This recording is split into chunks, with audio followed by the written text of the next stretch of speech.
I bet you're worried. We were worried. We were worried about vaginas. We were worried about what we think about vaginas, and even more worried that we don't think about them. We were worried about our own vaginas. They needed a context of other vaginas, a community, a culture of vaginas. There's so much darkness and secrecy surrounding them. Like the Bermuda Triangle, nobody ever reports back from there. But I mean, in the first place, it's not so easy to even find your vagina. Women go weeks, months, sometimes years without looking at it. A high-powered businesswoman was interviewed, and she said she was too busy. She didn't have the time. Looking at your vagina, she said, took a full day's work. You have to get down there on your back in front of a mirror that's standing on its own, full-length preferred. You have to get in the perfect position with the perfect light, which is then shadowed somehow by the mirror, the angle that you're at. You get all twisted up. You're arching your head up, killing your back. You're exhausted by then. And she said she didn't have time for that. She was busy. So there were vagina interviews, which became Vagina Monologues. Over 200 women were interviewed. And we are talking about a variety of women. Older women, young women, married women, lesbians, single women, college professors, corporate professionals, actors, African American women, Asian American women, Native American women, Caucasian women, and Jewish women. That's a lot of women. Come on, clap for them.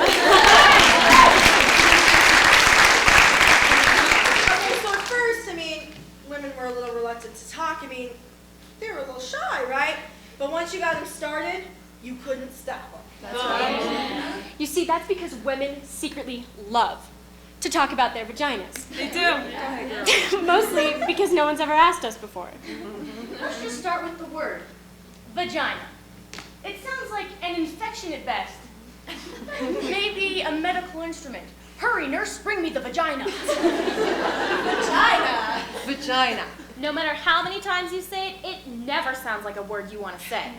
It's a totally ridiculous, completely unsexy word. Now, if you try to use it during sex, trying to be politically correct,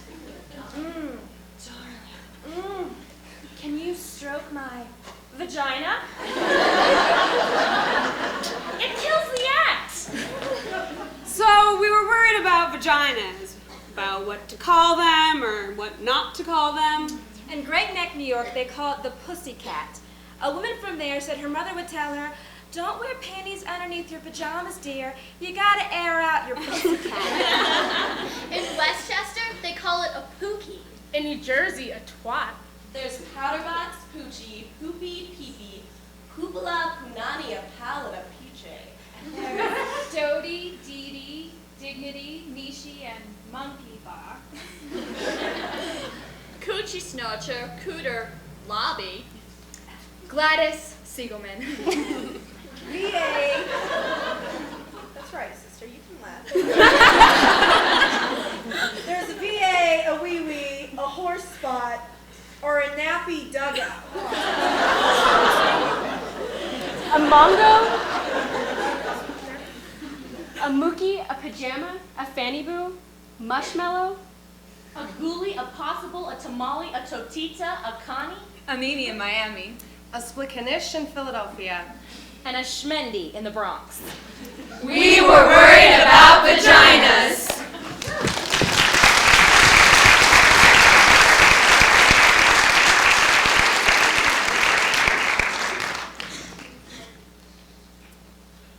Physical, sexual, and verbal abuse of women happens at an alarming rate in the United States. Every day, 2,000 women are raped. That's 1 every 5 minutes. On college campuses, 1 in 4 women has been the victim of sexual assault, and 1 in 4 will be in her lifetime. A woman is battered every 15 seconds. More than 4 million women in the United States are physically assaulted by their partners. 1,500 women die every year by their partners. 90% of all child rape cases are the kids know the person. 30% of all rape cases are under the age of 11. Hello. Welcome. Thank you for coming tonight. My name is Anne-Marie Vaquero Phillips, and I'm the director of our International Living and Learning Community. I'm an instructor, I'm a feminist, and I am the #1 fan of the Undergraduate Women's Council and the women and men putting on this show tonight. And my name is Dell Van Dever. I'm the secretary of the English department here at the University of Denver. I'm a proud supporter of DU Pride as well as their staff advisor, and I'm a very, very proud gay woman. Your attendance here tonight celebrates a worldwide V-Day college campaign. Together we will celebrate V-Day 2003, from V-Day to V-World, envisioning a world without violence. When the violence stops, women and girls will be allowed to be born in China, India, and Korea, swimming in Iran, eating ice cream in Afghanistan,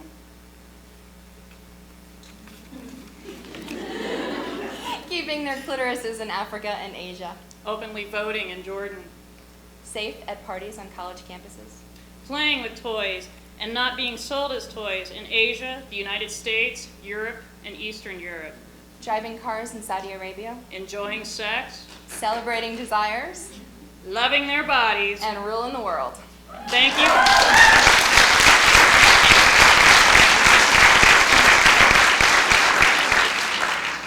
Thank you for coming tonight, and enjoy the show.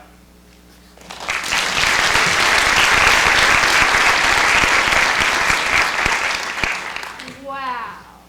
I see we have a great bunch of vaginas in the house tonight. Thank you for coming.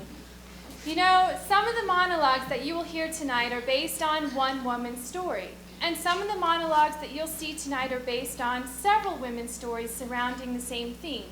And a few times, a good idea became an outrageous one. This first monologue is based on one woman's story, although the subject did come up in almost every interview and was often fraught. The subject being hair. You cannot love a vagina unless you love hair. Many people do not love hair. My first and only husband hated hair. He said it was cluttered and dirty. He made me shave my vagina. When he made love to me, my vagina felt the way a beard must feel. Good to rub it, but painful, like scratching a mosquito bite. There were screaming red bumps, and it felt like it was on fire. I refused to shave it again. And then my husband had an affair.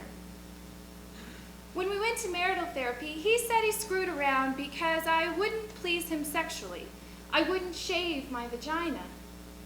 The therapist had a German accent and gasped between sentences to show her empathy. She asked me why I didn't want to please my husband. And I told her I thought it was weird. I felt little when my hair was gone down there. I couldn't help talking in a baby voice, and the skin got irritated, and even calamine lotion wouldn't help it. She told me marriage is a compromise. So I asked her if shaving my vagina would stop my husband from screwing around. I asked her if she had many cases like this before. And she said, questions diluted the process. You need to jump in. And she assured me it was a good beginning. So this time when we got home, he got to shave my vagina. It was like a therapy bonus prize. He clipped it a few times. There was a little blood in the bathtub, but he didn't even notice because he was so happy shaving me.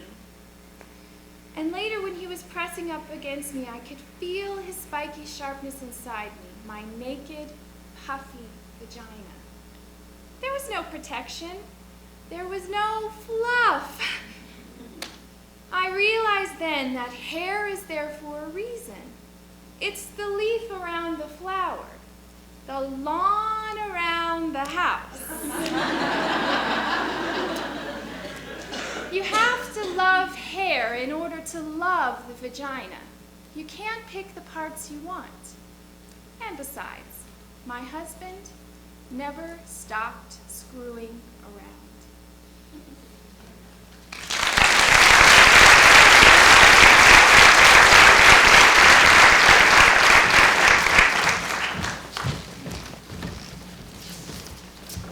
All of the women were asked the following questions. If your vagina got dressed, what would it wear? A beret, glasses, a leather jacket, silk stockings, mink, a pink boa, a male tuxedo, jeans, something form-fitting, Emeralds, an evening gown, sequins. Armani only. A tutu, see-through black underwear, a taffeta ball gown. Something machine washable. costume eye mask, purple velvet pajamas, angora, and a red bow. Ermine pearls, a leopard hat, a silk kimono, sweatpants, a tattoo. An electrical shock device to keep unwanted strangers away. High heels, lace and combat boots, purple feathers, twigs and shells, cotton, A pinafore. A bikini. A slicker. If your vagina could talk, what would it say? 2 words. Slow down!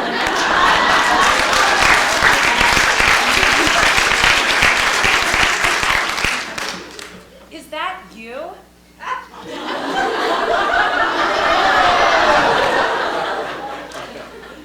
Feed me, I want. Yum, yum. Oh, yeah. Start again. No, over there. Lick me. Stay home. Brave choice. Think again? More, please. Embrace me. Let's play. Don't stop. More. Remember me? Come inside. Not yet.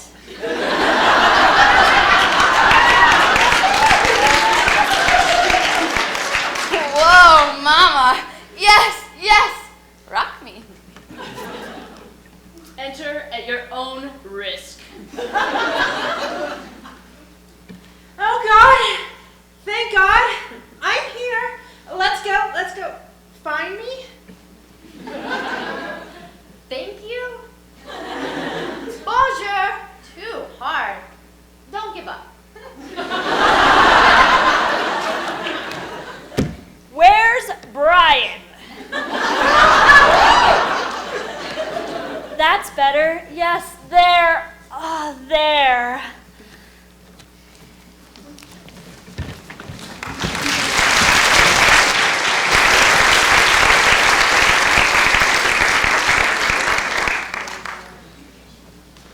A group of women between the ages of 65 and 75 were interviewed.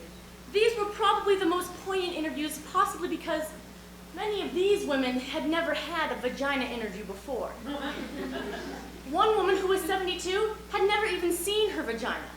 She'd washed herself in the shower and bath, but never with conscious intentions. She had never had an orgasm. So, at 72, she went into therapy as they do in New York. And with the help of her therapist, she went home one afternoon by herself. She lit some candles, she took a bath, she played some music, and she got down with herself. She said it took her over an hour because she was arthritic.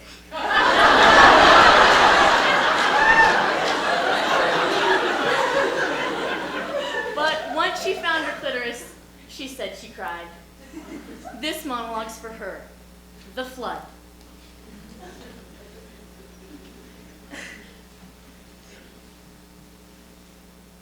Down there?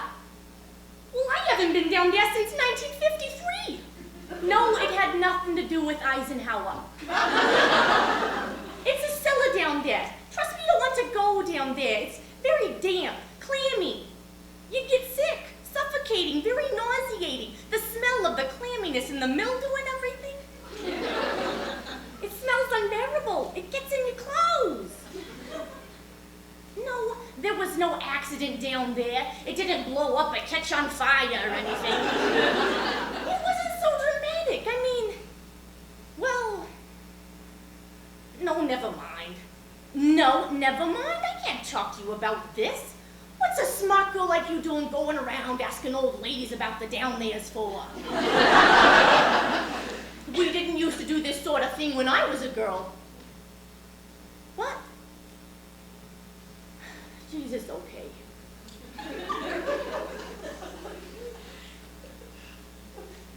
There was this boy, Andy Lefkov.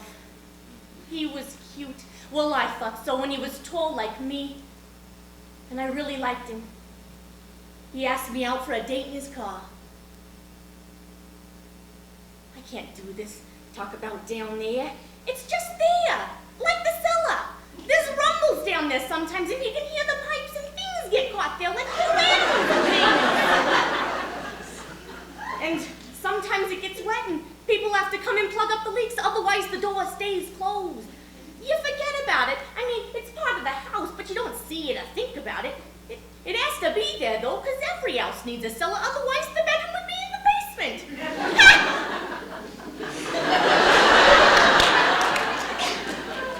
What? Who? Andy. Oh, Andy Lefkov, right. Andy was very good looking. He was a catch. That's what we called it in my day.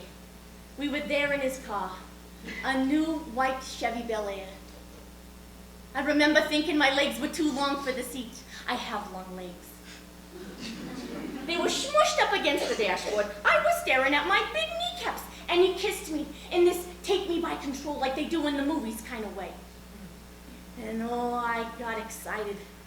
So excited, and well, there was a flood down there.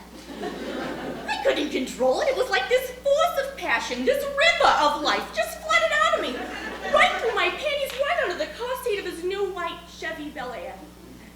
It wasn't pee, but it was smelly. Well,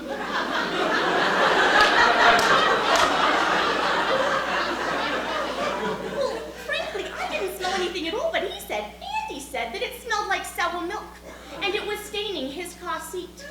I was a stinky, weird girl, he said. I wanted to explain to him that his kids had caught me off guard. I wasn't normally like this. I tried to wipe the flood up with my dress. It was a new yellow primrose dress. It looked so ugly with the flood on it. Andy drove me home without saying another word. When I got out to close the car door, I closed the whole store, locked it. Never opened for business again.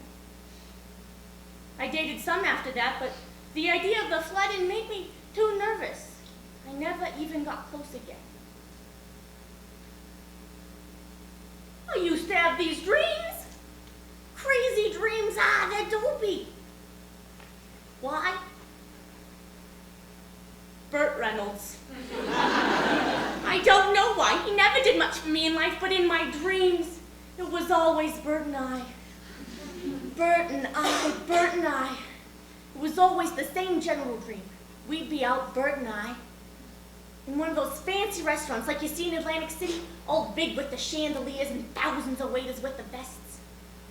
Burt would hand me an orchid corsage and I'd pin it on my blazer. We were always laughing, Burt and I. Laughing, laughing. We'd eat shrimp cocktail, huge shrimp, fabulous shrimp. We would laugh more. We were very happy together. Then he'd look deep into my eyes and pull me close to him in the middle of the restaurant. And just as he was about to kiss me, the whole restaurant would start to shake. Pigeons would fly out from under the table. I don't know what those pigeons were doing there. Then the flood would come straight from down there. It would pour out of me. It would pour and pour. And there would be tiny little fish and little tiny boats in it. And the whole restaurant would fill with my flood, and Burt would be standing waist deep in it. Looking horribly disappointed in me that I'd done it again. Horrified as his friends, Dean Martin and the like, swam past in tuxedos and evening gowns.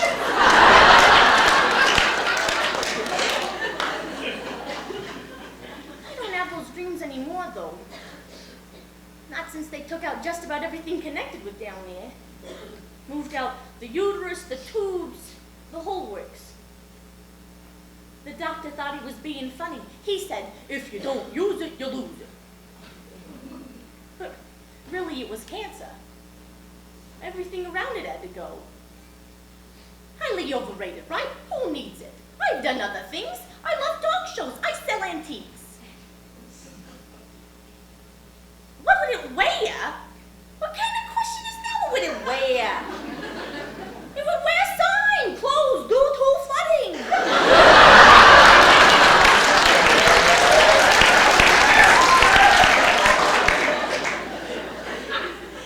What would it say? I told you, it's not like a person who speaks. It stopped being a thing that talked a long time ago. It's a place you don't go. It's under the house, it's locked up. It's down there. You happy? You got it out of me. You got an old lady to talk about it down there. You feel better?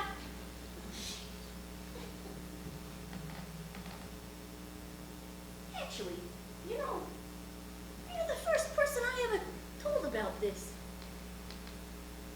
And I feel a little better.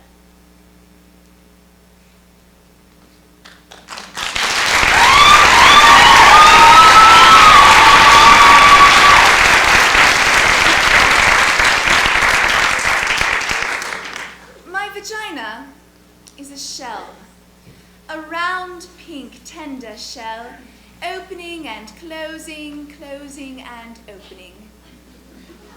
My vagina is a flower, an eccentric tulip, the center acute and deep, the petals gentle but sturdy. I didn't always know this. I learned this in the Vagina Workshop. I learned this from the woman who runs the Vagina Workshop, a woman who believes in vaginas, who really sees vaginas, who helps other women see their own vaginas by seeing other women's vaginas. In the first session, we were asked to draw a picture of our own unique, beautiful, fabulous vagina. That's what she called it. She wanted to know what our own unique, beautiful, fabulous vaginas look like to us. One woman who was pregnant drew a big red mouth screaming with coins spilling out. Another very skinny woman drew a large serving plate with a kind of Devonshire pattern on it. I drew a huge black dot with little squiggly lines around it. The black dot represented a black hole in space, and the little squiggly lines were meant to be people or things, or just your basic atoms got lost there. I'd always thought of my vagina as an anatomical vacuum, randomly sucking up particles from the surrounding environment. I did not see my vagina in practical or biological terms. I did not, for example, see it as something attached to me. In the workshop, we were asked to look at our vaginas with hand mirrors, and then, after careful examination, we were to verbally report back to the group what we saw. I must tell you, up until this point, everything I knew about my vagina was based on hearsay or invention. I'd never actually seen the thing. It had never occurred to me to look at it. My vagina existed for me on some abstract plane. It seemed so reductive and awkward looking at it as we were with our hand mirrors on our shiny blue mats. It reminded me of what the early astronomers must have felt like with their primitive telescopes. I found it quite unsettling at first, my vagina. Like the first time you see a fish cut open and you discover this whole other bloody, complex world inside, right under the skin. It was so raw, so red, so fresh. And what surprised me the most was all of the layers. Layers inside layers, opening into more layers. Oh, my vagina amazed me. I couldn't speak when it came my turn in the workshop. I was speechless. I'd awakened to what the woman who ran the workshop called vaginal wonder. I just wanted to lay there, my legs spread, examining my vagina forever. Oh, it was better than the Grand Canyon. It was ancient and full of grace. It had the innocence and the freshness of a proper English garden. Oh, it was funny, very funny. It could hide and seek, open and close. Then the woman who ran the workshop asked, how many women in the workshop have had orgasms? 2 women tentatively raised their hands. I did not raise my hand, although I had had orgasms. I did not raise my hand because although I had had orgasms, they were accidental orgasms. They happened to me. They would happen in my dreams and I would wake in splendor. They happened a lot in water, mostly in the bath, once on Cape Cod. They happened on horses, on bicycles, on the treadmill at the gym. I did not raise my hand because although I had had orgasms, I did not know how to make one happen. I thought they were a mystical, magical thing. I didn't want to interfere. It felt wrong getting involved, contrived, manipulative. It felt Hollywood. The surprise would be gone and the mystery. Well, the problem, of course, was that the surprise had been gone for 2 years. I hadn't had a magical, mystical orgasm in a long time, and I was frantic. That's why I was in the Vagina workshop. Then the moment arrived that I both dreaded and longed for. The woman who ran the workshop asked us to take out our hand mirrors again and see if we could locate our clitoris.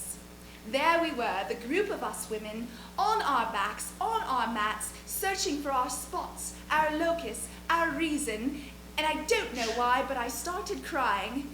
Maybe it was sheer embarrassment. Maybe it was knowing that I had to give up the fantasy, the enormous, life-consuming fantasy that someone or something was going to do this for me, that someone was coming to lead my life, to choose direction, to give me orgasms. Oh, the panic I felt, the simultaneous terror and realization that I had avoided finding my clitoris, had rationalized it as mainstream and consumerist because I was in fact terrified that I did not have a clitoris. Terrified that I was one of those constitutionally incapables, one of those frigid, dead, dry, shut down, apricot tasting, bitter. Oh my God! I lay there, reaching with my fingers, searching for my spot, and all I could think of was the time when I was 10 and I lost my gold ring with the emeralds in the lake. How I kept diving over and over to the bottom of the lake, running my hands over stones and fish and bottle caps, but never the ring! No, never the ring! Oh, the panic I felt! I knew I would be punished. Then the woman who ran the workshop saw my insane scrabbling, sweating, and heavy breathing. She came over. I told her, "It's gone! It's gone! I've lost my clitoris! I shouldn't have worn it swimming!" The woman who ran the workshop laughed. She told me my clitoris was not something I could lose. It was me, she said, the essence of me. It was both the doorbell to my house and the house itself. I didn't have to find it. I had to be it. Be it. Be my clitoris. Be my clitoris. I lay back. I put the hand mirror down. I watched myself floating above myself. I watched myself as I slowly began to approach myself and re-enter. It was quiet, this re-entry, quiet and gentle. I bounced and landed and bounced. I came into my own blood and muscles and cells, and I then slid into my vagina. It was suddenly easy and I fit. I was all young and warm and pulsing and ready and alive. And then, without looking, with my eyes still closed, I put my finger on what had suddenly become me.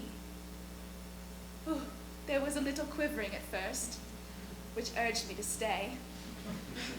Then the quivering became a quake, an eruption, the layers dividing and subdividing. The quaking broke open into an ancient horizon of light and silence, which opened again into a plane of music and colors and innocence and longing.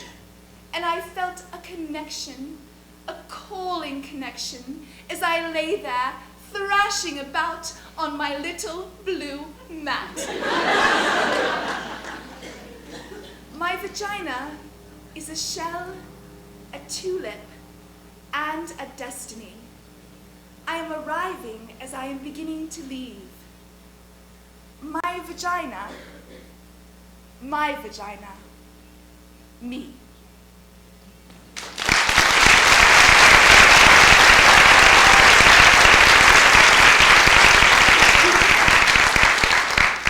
This is a happy vagina fact.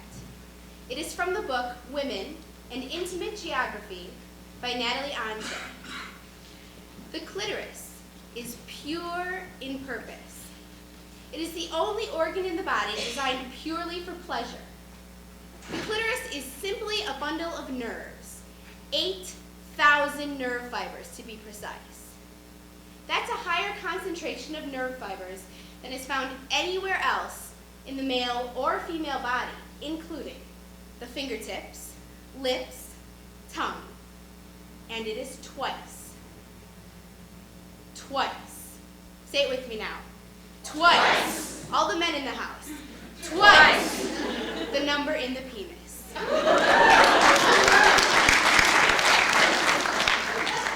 Who needs a handgun when you've got a semi-automatic?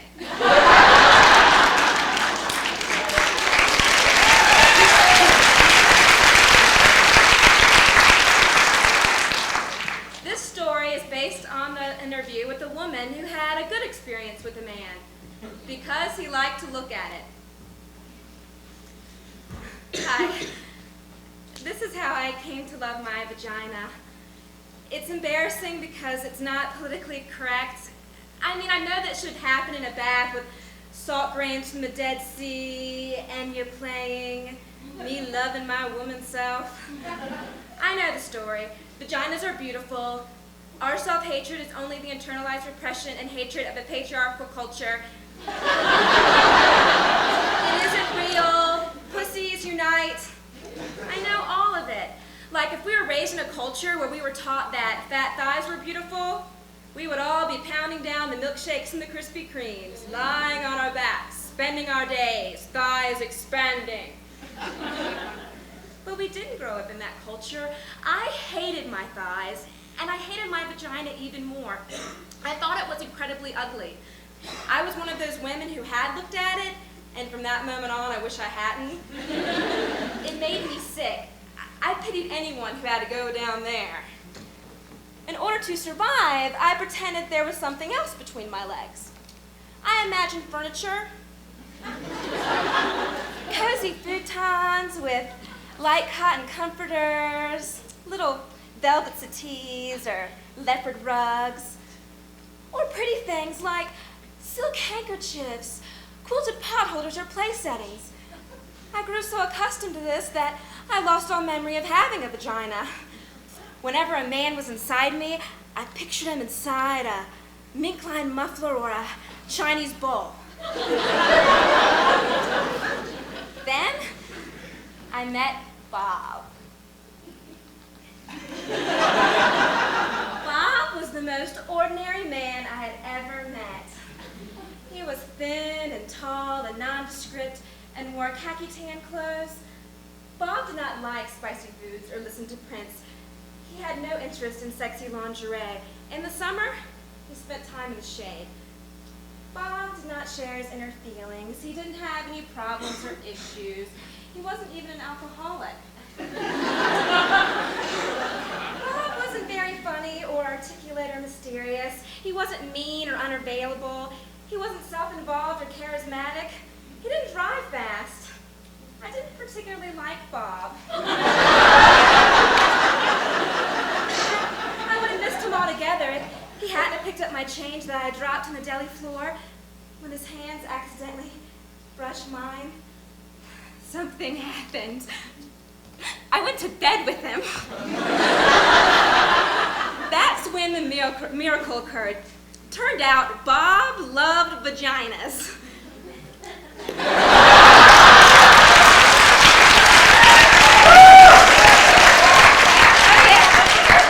He was a connoisseur. He loved the way they felt, the way they tasted, the way they smelled, but most importantly, the way they looked. He had to look at them. The first first time that we had sex, he told me he had to see me. I'm right here, I said. No, he said, I need to see you. Turn on the light, I said, thinking he was a weirdo and freaking out in the dark. He turns on the light, and then he says, okay, I'm ready to see you. I'm right here, I said. I'm right here. Then he begins to undress me. What are you doing, Bob? I need to see you, he replied. Oh, no need, I said. Just do it.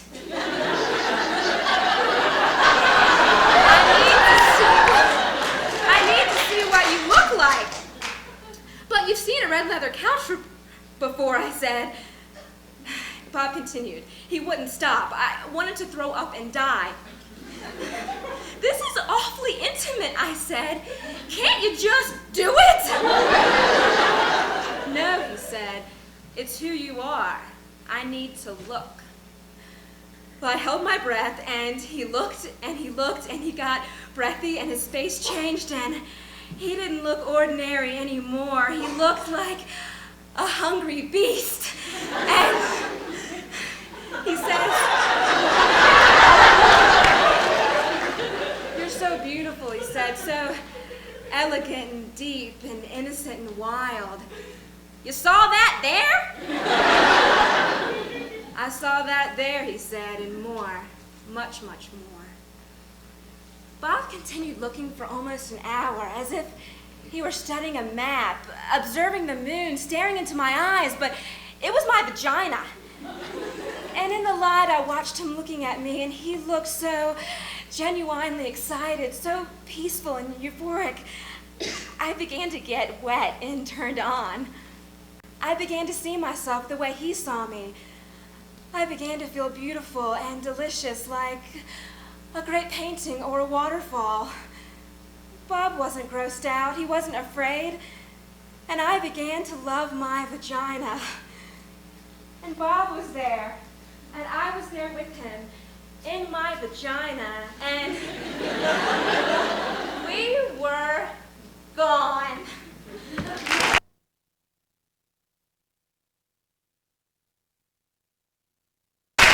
Didn't like the way he was laughing, so I went, you put it at the end of a sentence. My father brought me a card to my little girl who isn't so little anymore. Aww. I was terrified. My mother showed me the thick sanitary napkins, and I had to put the used ones in the can under the kitchen sink. I remember being one of the last. I was 13. We all wanted it to come. I was so afraid. I started putting the used pads in brown paper bags in the dark storage places under the roof. Oh. 8th grade. Mother said, oh, that's nice. In junior high, brown drips before it came coincided with a little hair which grew under my armpits unevenly. One armpit had hair and the other didn't. I was 16, sort of scared. Yeah, my mother gave me codeine. We had bunk beds. I went down and lay with her, but she was so uncomfortable. One night, I came home late and snuck into bed without turning on any lights, and my mom had found the used pads and put them between the sheets of my bed. Oh. I was 12 years old, still in my underpants, hadn't gotten dressed, looked down on the staircase, there it was. Looked down and I saw blood. 7th grade, my mother sort of noticed my underwear. Then she gave me plastic diapers. My mom was very warm. She was like, let's get you a pad. My friend Marcia, they celebrated when she got hers. They took her to dinner. What did I get? We all wanted our period. We all wanted it now. 13 years old, it was before Kotex. You had to watch your dress. Blood on the back of my dress in church. Didn't show, but I was guilty. I was 10 and a half. No preparation. Brown gunk in my underpants. Yeah, well, she showed me how to put in a tampon, but I only got it in halfway. Oh. I associated my period with inexplicable phenomena. Mama said I had to use a rag. She said no tampons. You couldn't put anything in your sugar dish. Wore wads of cotton, told my mother, She gave me Elizabeth Taylor paper dolls. Nice. Get this. I'm 15 years old. My mother says mazel tov and slaps me in the face. What? Yeah, I didn't know if it was a good thing or a bad thing. Yeah, well, my period, like cake mix before it's baked. You know, Indians sit on moss for 5 days. I wish I were Native American. Yeah. I was 15. I had been hoping to get it. I was tall and I just kept on growing. When I saw the white girls in the gym with their tampons, I thought they were bad girls. I saw these little red drops on the tile and I was like, yeah! My mom was glad for me. Used to obey and liked putting my fingers up there. 11 years old, wearing white pants, and blood started to come out, of course. Thought it was dreadful. I'm not ready. I got back pains. I got horny. 12 years old. I was happy. My friend had a Ouija board. Asked when we were going to get our periods.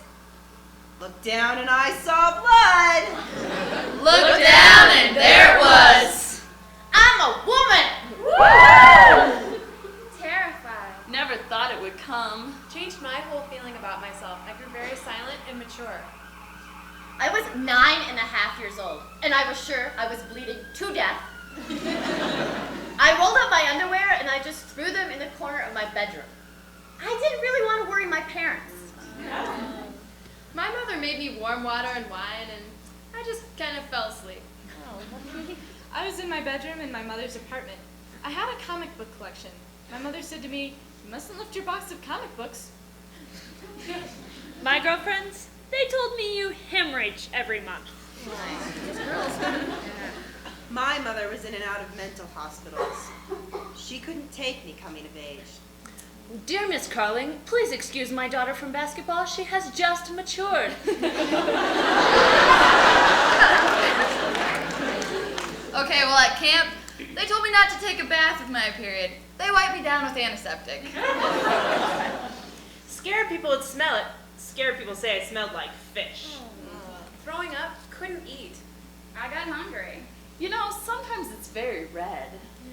Okay, so I like the drops that drop in the toilet. I think they look like paint. Okay, but sometimes it's brown and it disturbs me. I was 12. My mother slapped me, and then she bought me a red cotton shirt. My father, he just went out for a bottle of sangria.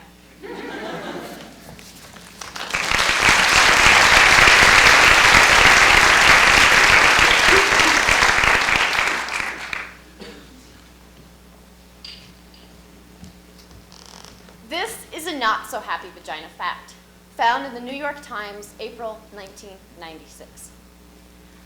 Female genital mutilation has been inflicted on approximately 130 million young girls and women. In countries where this happens, mostly in Africa, 2 million young girls a year can expect a knife, razor, or a sharp piece of glass to cut their clitoris or remove it altogether. In a man, this would range from amputation of some of the penis to the removal of all of the penis. The short-term effects include tetanus, hemorrhaging, cuts in the urethra, bladder, and vaginal walls. Long-term effects include chronic urinary tract infection, increased anger and anxiety during childbirth, and early death.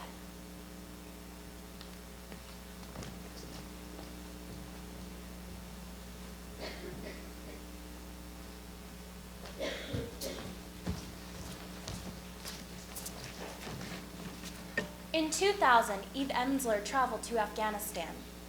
There she witnessed firsthand what misogyny would look like if it were to totally fulfill itself.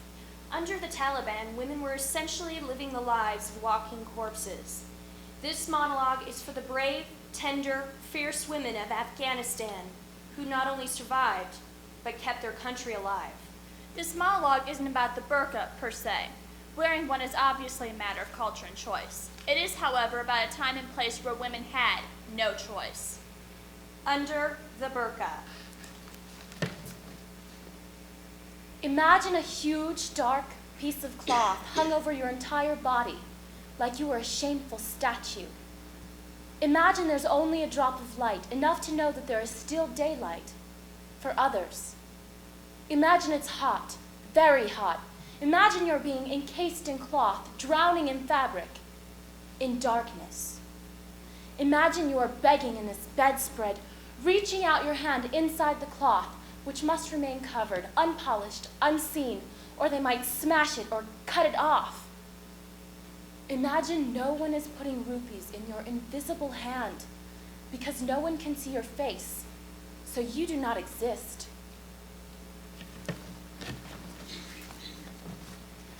Imagine you couldn't find your children because they came for your husband, the only man you ever loved even though it was arranged marriage, because they came and they shot him. You tried to defend him and they trampled you, 4 men on your back in front of your screaming children. Imagine you went mad.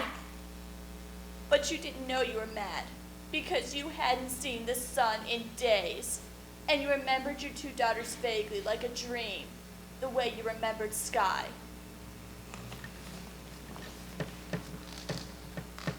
Imagine muttering as a way of talking, because words do not form anymore in the darkness. And you do not cry because it gets too hot and wet in there.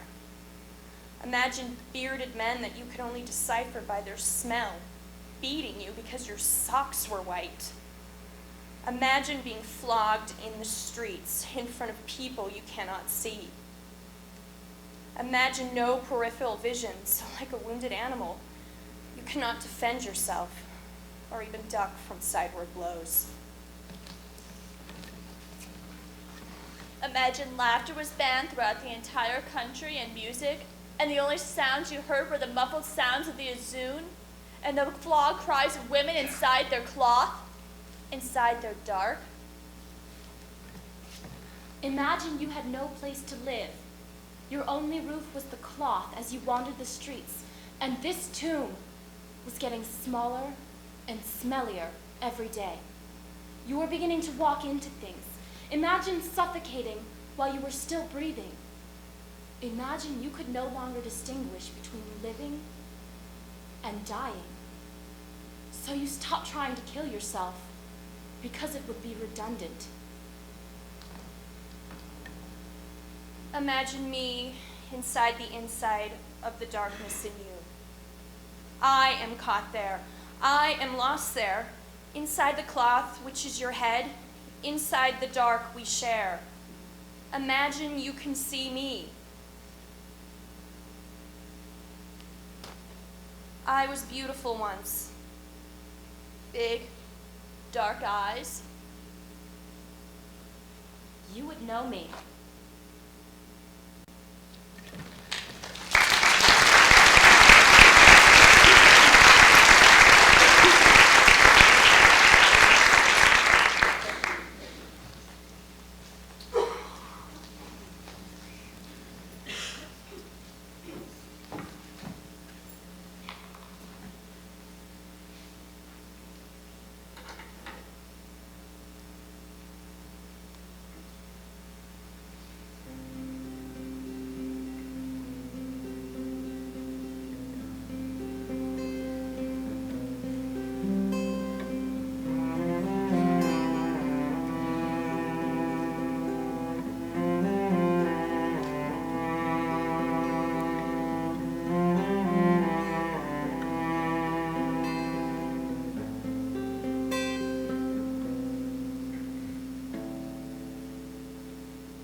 surrender? I'm sorry, but what I need to talk to you about tonight is not surrendering to anything. How many women in the audience tonight have angry vaginas? Raise your hand. Thank you very much. At least she was honest. I mean, my vagina is angry. It is pissed off. My vagina is furious and it needs to talk. It needs to talk. It needs to talk about all this shit. It needs to talk to you. I mean, what's the deal? An army of people out there digging up ways to torture my poor ass, gentle loving vagina? Spending their days constructing psycho products to undermine my pussy, vagina, motherfuckers. I mean, all this shit they're constantly trying to shove up us, stuff us up, clean us up, make it go away. Well, honey, my vagina's not going away. It is pissed off and it's staying right here. Stop shoving things up me. Stop shoving and stop cleaning it up. My vagina doesn't need to be cleaned up. It smells good already. Don't try to decorate. I mean, like tampons. What the hell is that? A dry wad of fucking cotton stuffed up there. Why can't they find a way to subtly lubricate the tampon? As soon as my vagina sees it, it goes into shock. It says, Tamika, forget it, girl. I'm closing up.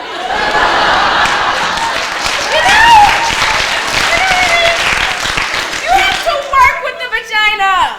Introduce it to things. Prepare the way. Honey, that's what foreplay is all about. You have to convince my vagina, seduce my vagina, and engage my vagina's trust. You just can't do that with a dry wad of fucking cotton. I mean, that's what they're doing, trying to clean it up, make it smell like bathroom spray or a garden. All those dew sprays, floral, berry, and rain. I don't want my pussy to smell like rain. It's all cleaned up like washing the fish after you cooked it. I want to taste the fish. That's why I ordered it. I mean, then there's those exams. Who thought them up? There's got to be a better way to do those exams. I mean, why the scary paper dress? Scratches your tits. And then it crunches when you lie down. So you feel like a wad of paper someone threw away. Why the rubber gloves? Why the flashlight all up there like Nancy Drew working against gravity? What is that? What is that? Why the Nazis steal stirrups? And the mean, cold duck lips they shove inside you. What the fuck is that? What is that? I mean, my vagina is angry about those visits. It gets defended weeks in advance. It won't go out of the house. But then, ladies, you know what I'm talking about. You get there. Scoot down, honey. Relax your vagina. Why? Why? So you can shove those mean, cold duck lips inside it? I don't think so. Why can't they find some nice, delicious purple velvet? Wrap it around me, lay me down on some feathery cotton spread, put on some nice friendly pink or blue gloves, and rest my feet in fur-covered stirrups. Warm up the duck lips. Warm them up, get it ready. Get it ready. Work with my vagina. But no, more tortures. Throw out a fucking cotton, cold duck lips, and I bet you got them on thong underwear. That's the worst. Thong underwear moves around all the time and gets stuck in the back of your crusty butt. I mean, vaginas need to be loose and wide, not held together. That's why girdles are so bad. We need to move and spread and talk and talk. Vaginas need comfort. Make something like that. Something to give them pleasure. No, of course they won't do that. Hate to see a woman having pleasure, particularly sexual pleasure. I mean, make a nice, soft pair of cotton underwear with a French tickler built in. Women would be coming all day long. All day long, all day long. Coming at the Walgreens, coming on the light rail, coming happy vaginas. They wouldn't be able to stand it, seeing all those energized, not taking your shit, hot, happy vaginas. If my vagina could talk, it would talk about itself like me. It would talk about other vaginas. It would do vagina impressions. Hey girl, how you doing? I'm doing just fine.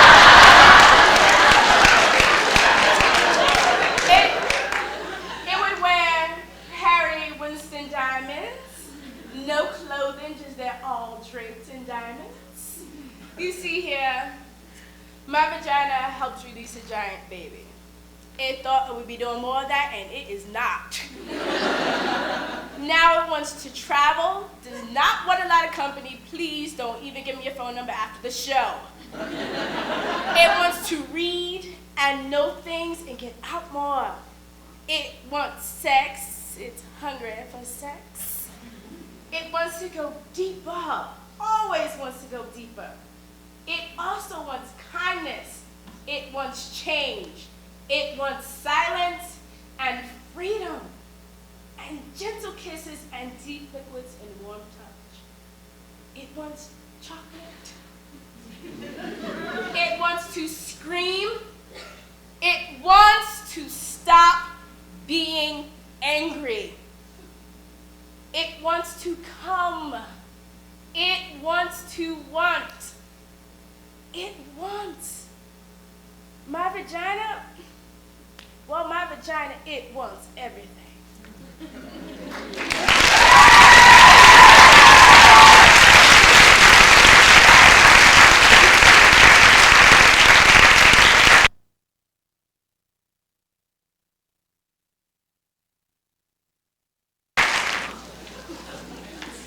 Women refugees were interviewed during the war in Yugoslavia in refugee camps and centers. Between 20 to 70,000 women were raped in the middle of Europe as a systematic tactic of war. It was shocking to see how little people did to stop it. But then again, in the United States, in the last year, over 500,000 women were raped, and at that time we were not at war. This monologue is based on one woman's story. We do it tonight for that woman and the extraordinary women of Bosnia and Kosovo. My vagina was my village.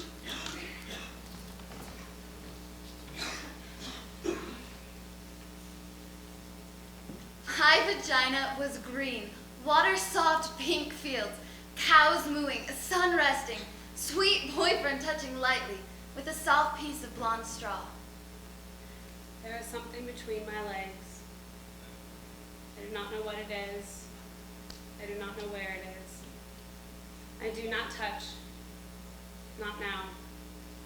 Not anymore. Not since. My vagina was chatty. Can't wait. So much, saying words and talking. Can't quit trying. Can't quit saying, oh yes, oh yes. Not since I dreamt there's a dead animal sewn in down there with thick fishing line. And the dead, bad animal smell cannot be removed. And its throat is slit, and it bleeds through all my summer dresses. My vagina was singing all girl songs, all goat bell ringing songs, all wild autumn field songs, vagina home songs. Not since the soldiers put a long, thick rifle inside me. So cold, the steel rod canceling my heart. Don't know whether they're going to fire it or shove it through my spinning brain. 6 of them. Monstrous doctors with black masks shoving bottles at me too. There were sticks. And the end of the broom. My vagina, swimming river water, clean spilling water over sun-baked stones, over stone clit, clit stones over and over. I heard the skin tear and made lemon screeching sounds. Not since a piece of my vagina came off in my hand, a part of the lip, and now one side of the lip is completely gone. My vagina, alive, wet water village. My vagina, my hometown. Not since they took turns for 7 days, smelling like feces and smoked meat. They left their dirty sperm inside me. I became a river of poison and pus, and all the crops died, and the fish. My vagina, alive, wet water village. They invaded it, butchered it, and burned it down. I do not touch now. I do not visit. I live someplace else now. I do not know where that is.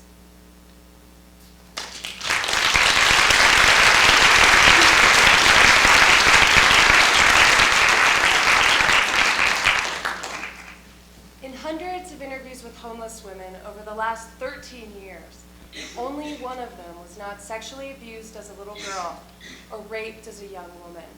For many of these women, home is a very scary place, a place that they have fled. The shelters are ironically one of the first places that many of these women ever find safety, protection, or comfort. This is a woman's story as she told it. What is not in the story is that this woman met another woman in a shelter, and they fell in love. And through their love, they both got out of the shelter system. The little coochie snorcher that could. Memory, December 1965, 5 years old. My mama tells me in a scary, loud, life-threatening voice to stop scratching my coochie snorcher. I become terrified that I have scratched it off down there. I do not touch myself again, even in the bath. I'm afraid of the water getting in and filling me up, so I explode. I put Band-Aids over my coochie to cover the hole, but they come off in the water. I imagine a stopper, a bathtub plug up there to keep things from entering me. I sleep with 3 pair of Happy Heart pattern cotton underpants underneath my snap-up pajamas. I still want to touch myself, but I don't. Memory, 7 years old. Edgar Montaigne, who is 10, gets angry at me and punches me with all his might between my legs. It feels like he breaks my entire self. I limp home, I can't pee, and when I get home, my mama asks me, "Girl, what's wrong with your coochie snorch?" And when I tell her what Edgar did to me, she says, "Never let anybody touch me down there again." I tried to explain. He didn't touch it, Mama. He punched it. Memory, 9 years old. I'm laying on the bed, I'm bouncing and falling, and impale my coochie snorcher on the bedpost. I make high-pitched screaming noises that come straight from my coochie snorcher's mouth. I get taken to the hospital and they sew it up from where it's been torn apart. Memory, 10 years old. I'm at my father's house. He's having a party upstairs, everyone's drinking. I'm playing alone in the basement. I'm trying on my new white cotton bra and underpants that my father's girlfriend gave me. Suddenly, my father's best friend, this big man Alfred, comes up from behind, pulls down my new underpants, and sticks his big, hard penis into my coochie snorcher. I screamed, I kicked, I tried to fight him off, but he already gets it in. My father is there then, and he has a gun. There's a loud, horrible noise and blood all over Alfred and me. Lots of blood. I am sure my coochie snorcher is finally falling out. Alfred is paralyzed for life, and my mama doesn't let me see my father again for 7 years. Memory, 13 years old. My coochie snorcher is a very bad place. It's a place of pain, nastiness, punching, invasion, and blood. It's a site for mishaps. It is a bad luck zone. I imagine a freeway between my legs, and girl, I am traveling going far away from here. Memory, 16 years old. There is this gorgeous 24-year-old woman in my neighborhood, and I stare at her all the time. One day, she invites me into her car. She asks me if I like to kiss boys, and I tell her no, I do not like that. Then she says she wants to show me something, and she leans over and kisses me so softly on the lips with her lips and puts her tongue in my mouth. Wow. She asks if I want to come over to her house, and then she kisses me again and tells me to relax, to feel it, to let our tongue feel it. She asked my mama if I can spend the night, and my mama is delighted that such a beautiful, successful woman has taken an interest in me. I'm scared, but I can't wait. Her apartment's fantastic. She's got it hooked up. It's the 70s, the beats, the fluffy pillows, the mood lights. I decided right then and there, I'm gonna be a secretary just like her when I grow up. She makes a vodka for herself, and she asks what I'll have to drink. I say the same as she's having. She says, I don't think your mama would like you drinking vodka. I say, well, she probably wouldn't like me kissing girls either. And the pretty lady makes me a drink. Then she changes into this chocolate satin teddy. She is so beautiful. I always thought bull daggers were ugly. I say, you look great. She says, so do you? I say, I only got on this white cotton bra and underpants. And then she changes me slowly in another satin teddy. It is lavender like the first soft days of spring. The alcohol has gone to my head, and I am loose and ready. There's a picture over her bed of a naked black woman with this huge afro. Then she gently and slowly lays me out on the bed, and just our bodies rubbing makes me come. She does everything to me and my coochie snorcher that I always thought was nasty before, and I am so hot, so wild. And she says, your vagina, untouched by man, smells so nice, so fresh. I wish I could keep it that way forever. I get crazy wild. And then the phone rings, and of course it's my mama. I'm sure she knows she catches me at everything. I am breathing so heavy, and I try to act normal when I get on the phone and she asks me, girl, what's wrong with you? Have you been running? No, mama, exercising. Then she tells the beautiful secretary to make sure that I am not around any boys. And the lady tells her, trust me, there are no boys around here. Afterwards, she teaches me everything about my coochie snorcher. She makes me play with myself in front of her. She teaches me all the different ways to give myself pleasure. She's very thorough. She tells me to always know how to give myself pleasure so I'll never need to rely on a man. In the morning, I am worried that I've become a butch because I am so in love with her. She laughs, but I never do see her again. I realized later that she was my surprising, politically incorrect salvation. She transformed my sorry-ass coochie snorcher and raised it up into a kind of heaven.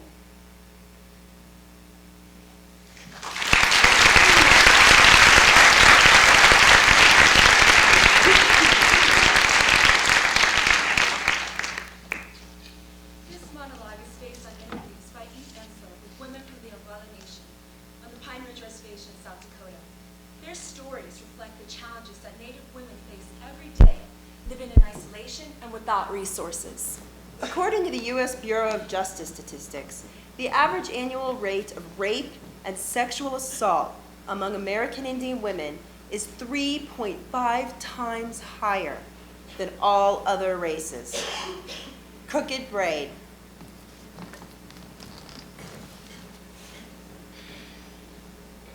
He wanted to go out.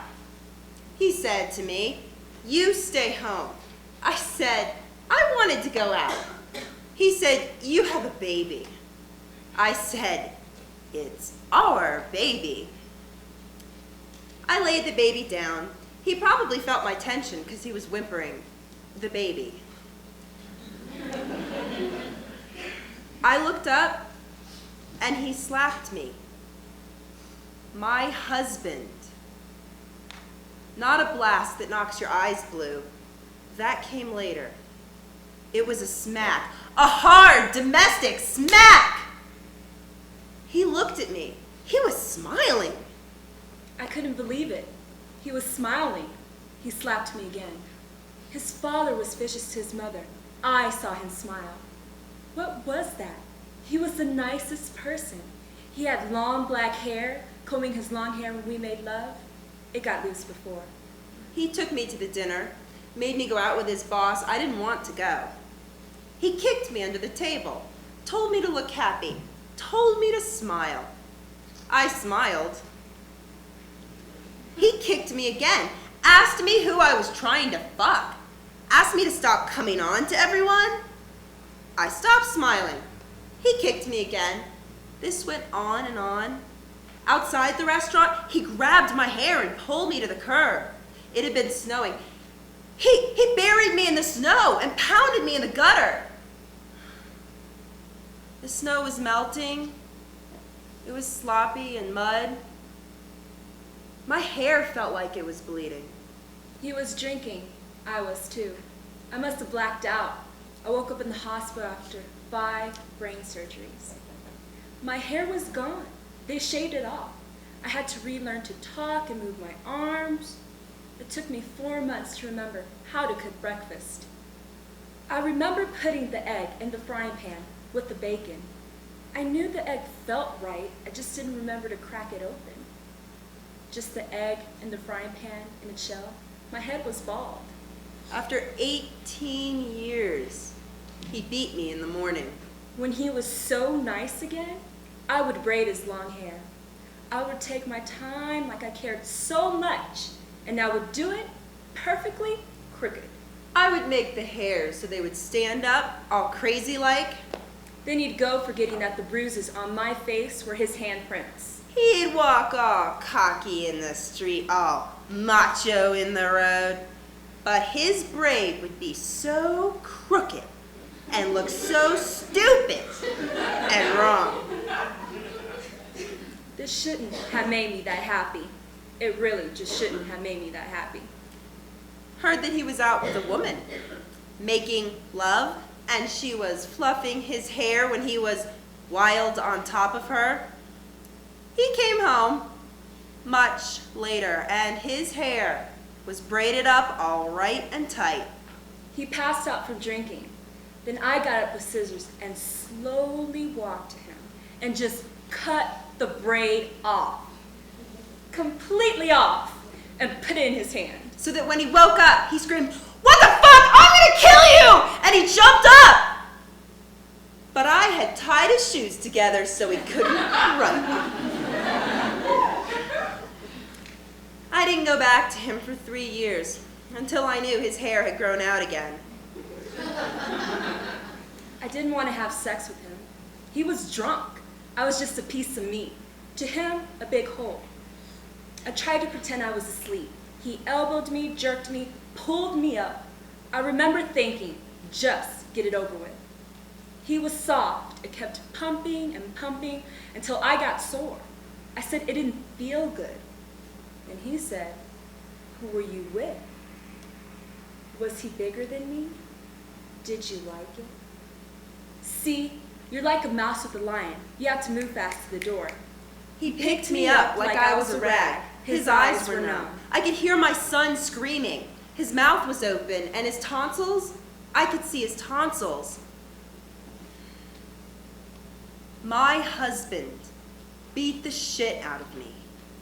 He wrapped my long black hair around his hand, jerked my head. I tried to get to my son. "That's not your son," he said, holding my hair in his hand. "That's not your son anymore." Now he calls me in the middle of the night, weeping.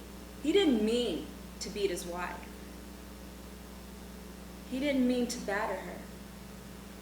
He's suicidal. He knows. what his mother went through. But he can't stop, my son. They took our land. They took our ways. They took our men. We want them back.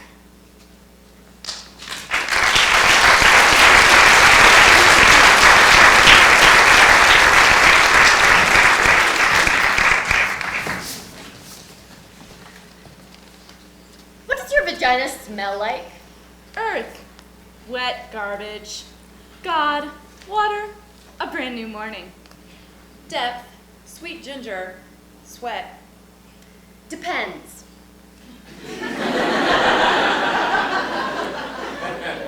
Musk, me. No smell. I've been told. Pineapple, chalice essence, Paloma Picasso. Earthy meat and musk. Cinnamon and cloves. Roses. Spicy, musky jasmine forest. Deep, deep forest. Damp moss, yummy candy, the South Pacific. Somewhere between fish and lilacs. Peaches, the woods, ripe fruit, strawberry kiwi tea. Heaven, vinegar and water, light sweet liqueur, and cheese. Ocean? Sexy. Sponge. The beginning.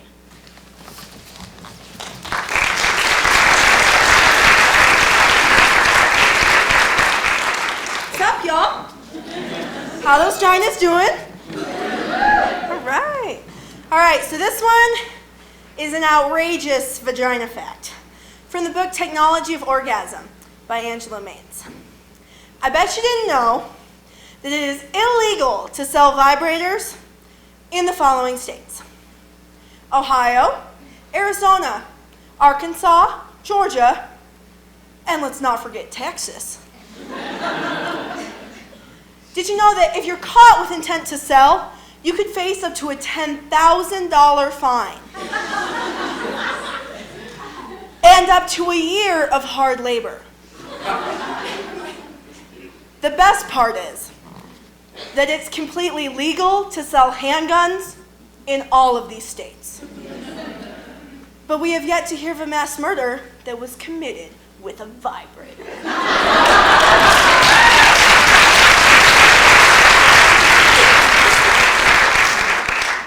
We've been threatening to create a map of all the vagina-friendly cities. There are many surprises. Bet you didn't know, for example, that they love vaginas in Oklahoma City. It's important to spread that around. Mainly because the papers there wouldn't advertise this piece because all of them are Christian-run. And we all know that Christians just don't have vaginas.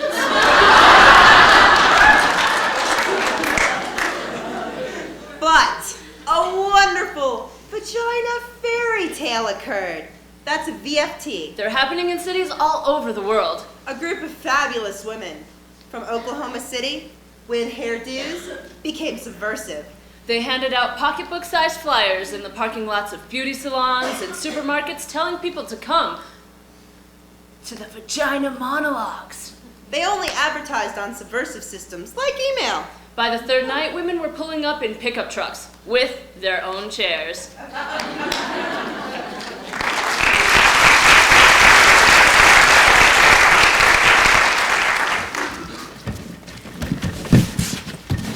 We found the clitoris!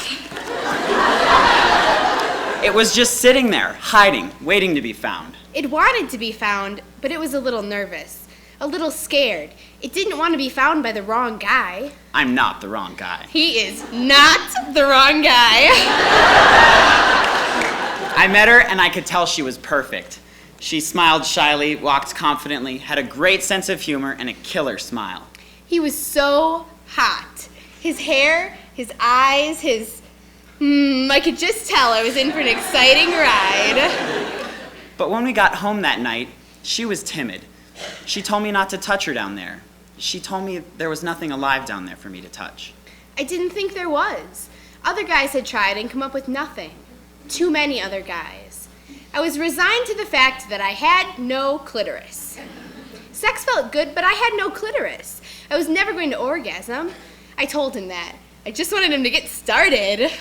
I was not convinced. She had a clitoris, and I was going to find it. I was excited. What if he did find it? What if I did have one? What if I didn't? If I didn't, he would never sleep with me again, never talk to me again, never look at me again. I would be alone again. I tried that first night. I looked for it, called to it, tried to coax it to come out and play. But it didn't want to. It didn't trust me yet. But I was not giving up. He told me the next day we were going to the library.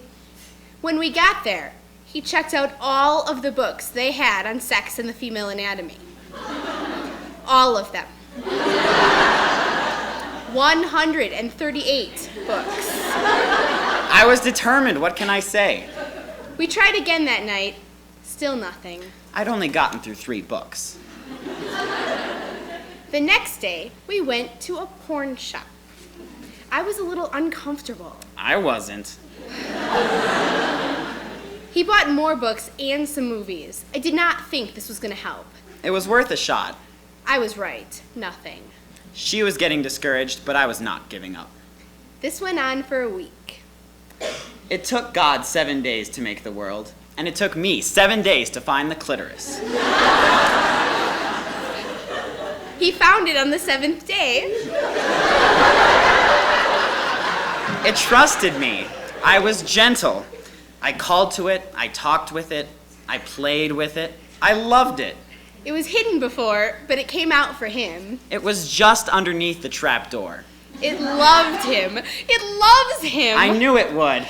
We found the clitoris.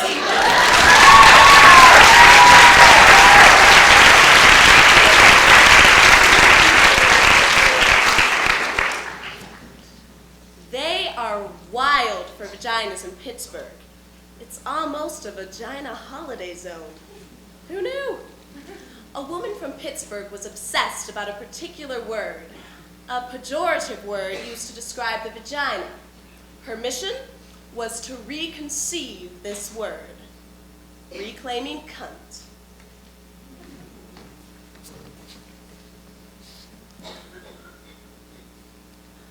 I call it cunt. I've reclaimed it. Cunt. I really, really like it. Cunt. Listen to it. Cunt. C. Cup. Cavern. Cackle. Clit. Cute. Cum. Closed C. Closed inside cup. Then U. Then Q. Then curvy. Inviting. Shark skin U. Uniform. Under. Up. Urge.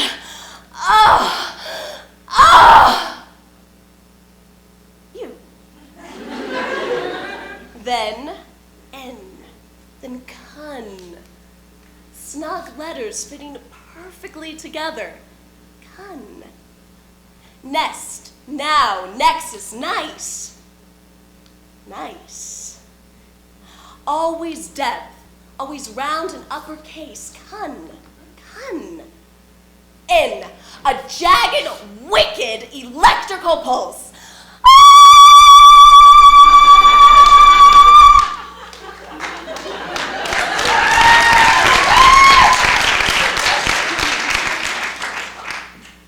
Then soft and warm and cun. Then T. Then sharp, certain, tangy T. Texture, take, tent, tight. Tantalizing, tensing, tendrils, taste. Time, tactile, tell me. Tell me, cunt. Say it. Tell me, cunt. Come on, tell me, cunt. Cunt. Cunt. Cunt! Oh, I can't hear you! Come on! Cunt! Cunt!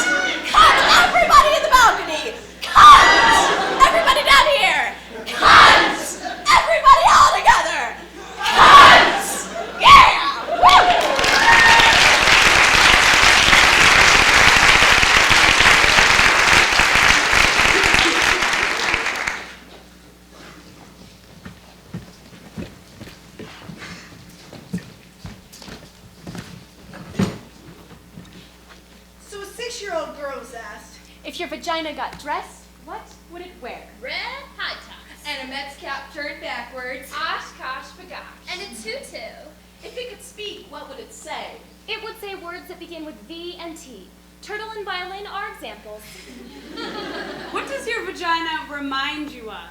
A pretty dark peach. Or a diamond I found from a treasure, and it's mine.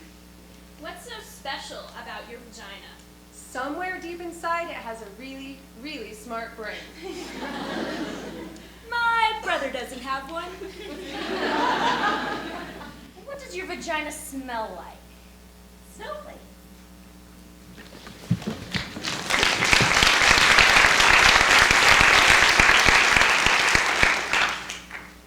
The following song was written as one woman's catharsis for her experience with sexual violence. The response this piece received led to the founding of RAIN, an organization against sexual violence towards women. Tori Amos, Me and a Gun. 5 a.m., Friday morning, Thursday night, far from sleep, I'm still up and driving, can't go home, obviously, so I'll just change direction, 'cause they'll soon know where I live, and I wanna live. Got a full tank and some chips. It was me and a gun and a man on my back, and I sang holy, holy as he buttoned down his pants. You can laugh, it's kind of funny, the things you think at times like these, like I haven't seen Barbados, so I must get out of this. Yes, I wore a slinky red thing. Does that mean I should spread for you, your friends, your father, Mr. Ed? Me and a gun and a man on my back, but I haven't seen Barbados, so I must get out of this. And I know what this means. Me and Jesus a few years back used to hang, and he said, it's your choice, babe. Just remember, I don't think you'll be back in 3 days' time, so you choose well. Tell me what's right. Is it my right to be on my stomach on Fred Seville? Me and a gun and a man on my back, but I haven't seen Barbados, so I must get out of this. And do you know Carolina, where the biscuits are soft and sweet? These things go through your head when there's a man on your back and you're pushed flat on your stomach. It's not a classic Cadillac. Me and a gun and a man on my back, but I haven't seen Barbados, so I must get out of this. I haven't seen Barbados, so I must get out of this.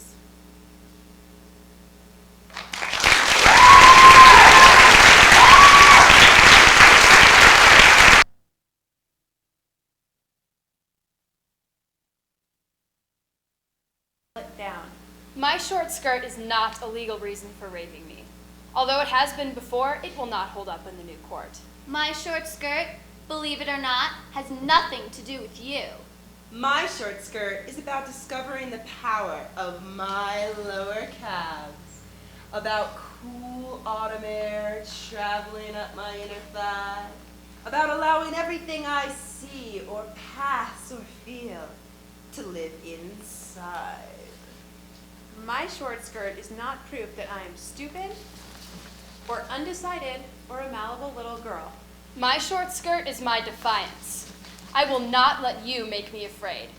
My short skirt is not showing off. This is who I am. Before you made me cover it up or tone it down, just get used to it. My short skirt is happiness.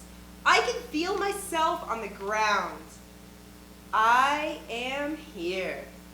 I am hot. My short skirt is a liberation flag in the women's army.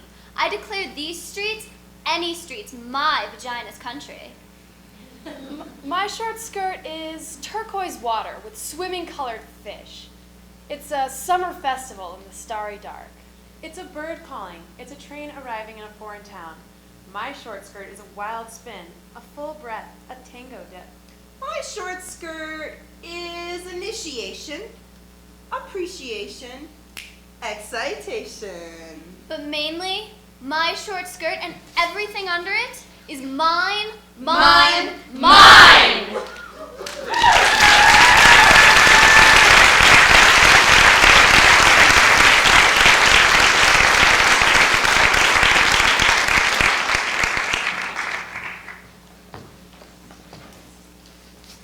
Sex workers have rich, compelling, complex relationships with their vaginas. This particular woman blows my mind. She did sex work, but she only did sex work with women. The woman who loved to make vaginas happy.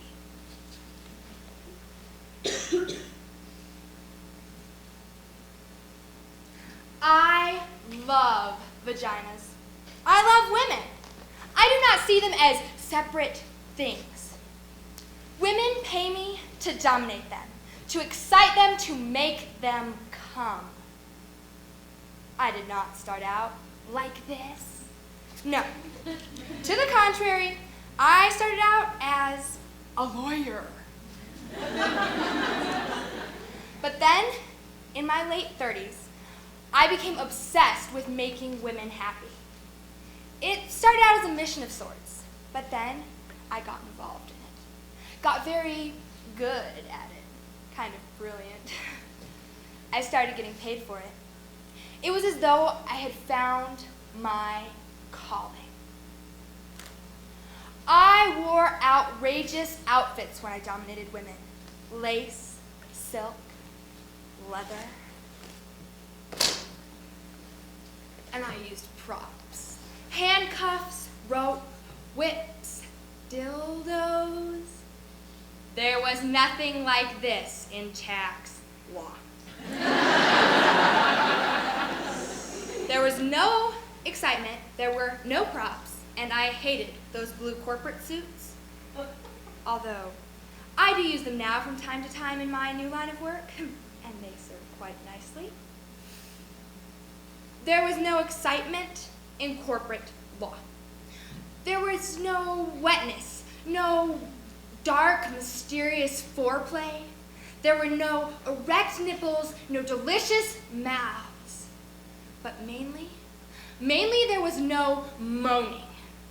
Not the kind I'm talking about anyway. That was the key I see now.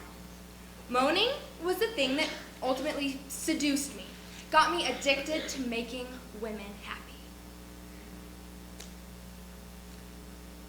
When I was a little girl, I used to watch women in the movies making love, making strange orgasmic moaning noises, and I laughed. I got strangely hysterical. I just couldn't believe that big, ungoverned sounds like that came out of women. I longed to moan. I used to practice in front of the mirror with a tape recorder, moaning in various keys, various tones. But when I played it back, it always sounded fake. It was fake. I mean, It wasn't rooted in anything sexual, really, only in my desire to be sexual. But then, when I was 10, I had to pee really badly once on a car trip. It went on for almost an hour. And when I finally got to pee in this dirty little gas station in the middle of Louisiana, it was so exciting. I moaned!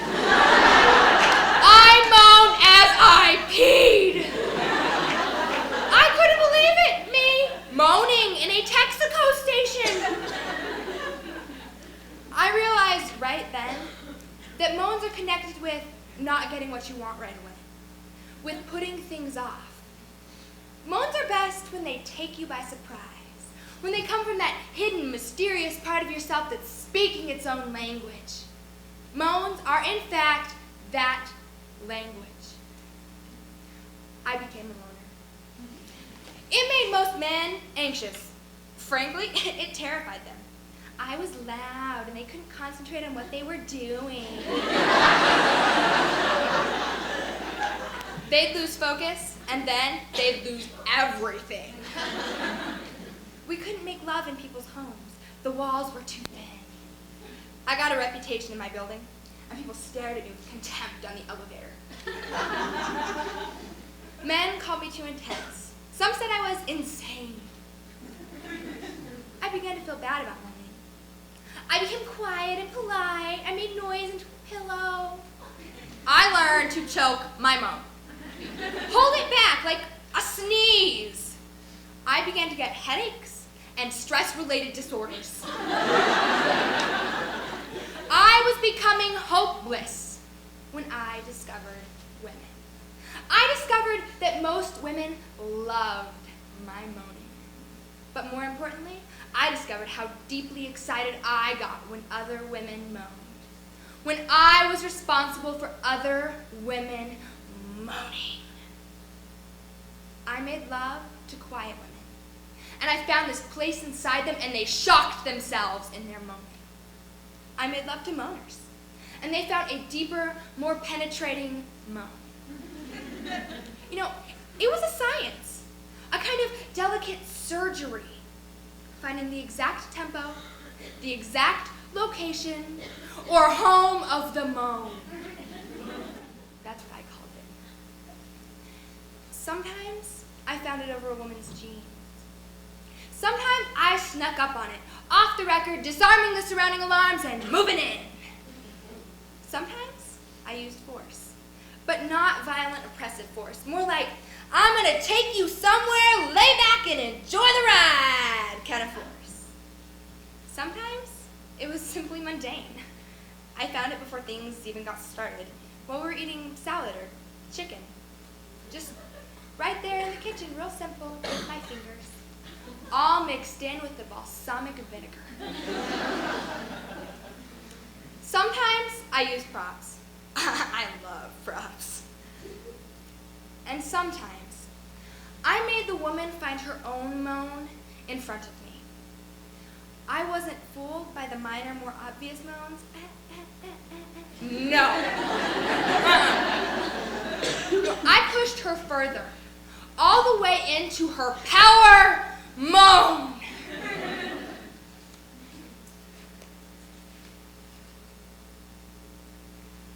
See, there's the clit moan. Oh.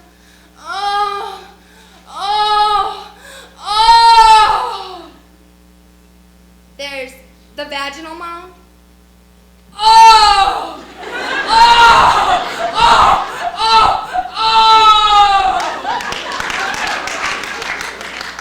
The combination, clit, vaginal moan.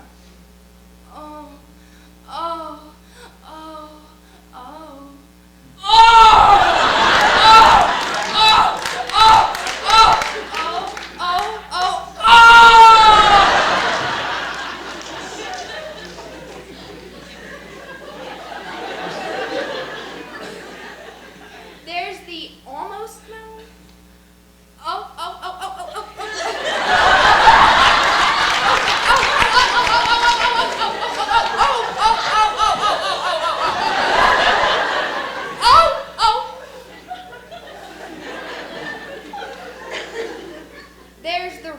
yawn moan?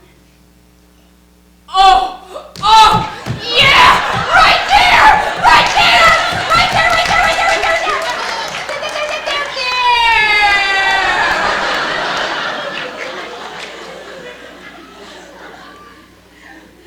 There's the wasp moan.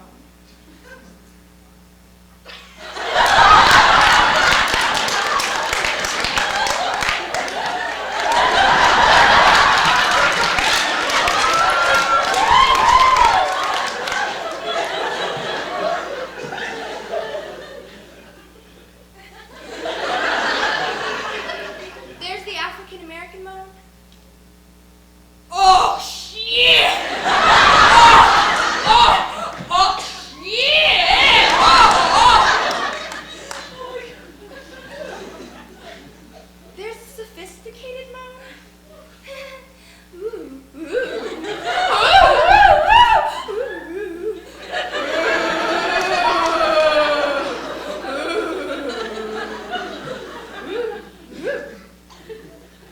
There's the baby moan.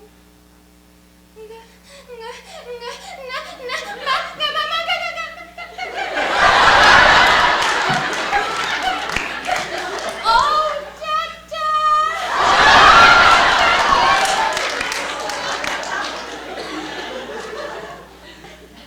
there's the Irish Catholic moan. Oh, oh, oh, oh, oh, forgive me!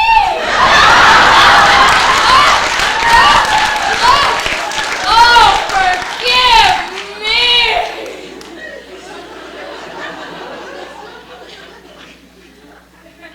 There's the Jewish moan. Oh, no! Oh, no! Oh, no! Oh, no! Oh, yes! I mean, no!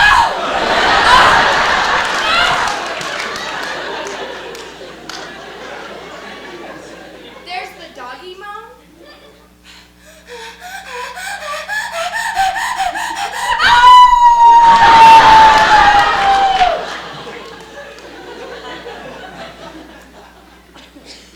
There's the birthday moan. Oh, oh, oh, yeah! Oh, yeah! Oh, yeah! Oh, yeah! It's my birthday! Oh, yeah! The tortured Zen moan.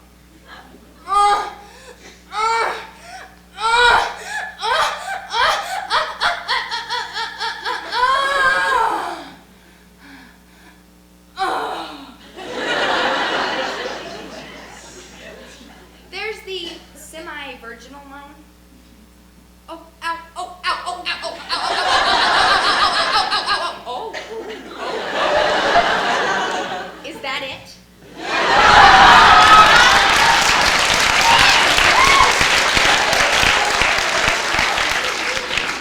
There's the uninhibited, militant, bisexual moan. Oh! Oh! Yeah! Oh! Oh! Oh! Oh! Say my name, bitch! Oh,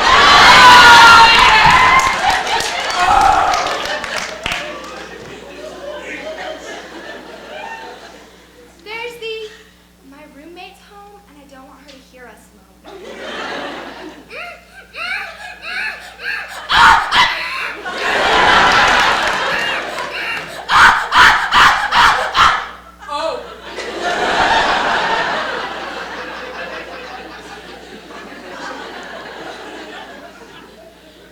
There's the twisted toe orgasm moan. Oh, oh, oh, oh, oh,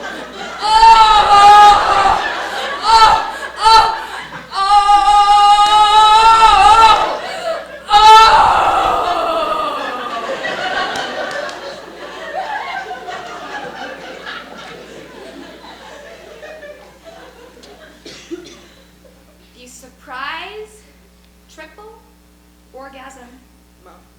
Oh, oh, oh, oh, oh, oh, oh, oh, oh, oh, oh, oh, oh, oh,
So this piece was performed for some time without any mention of birth.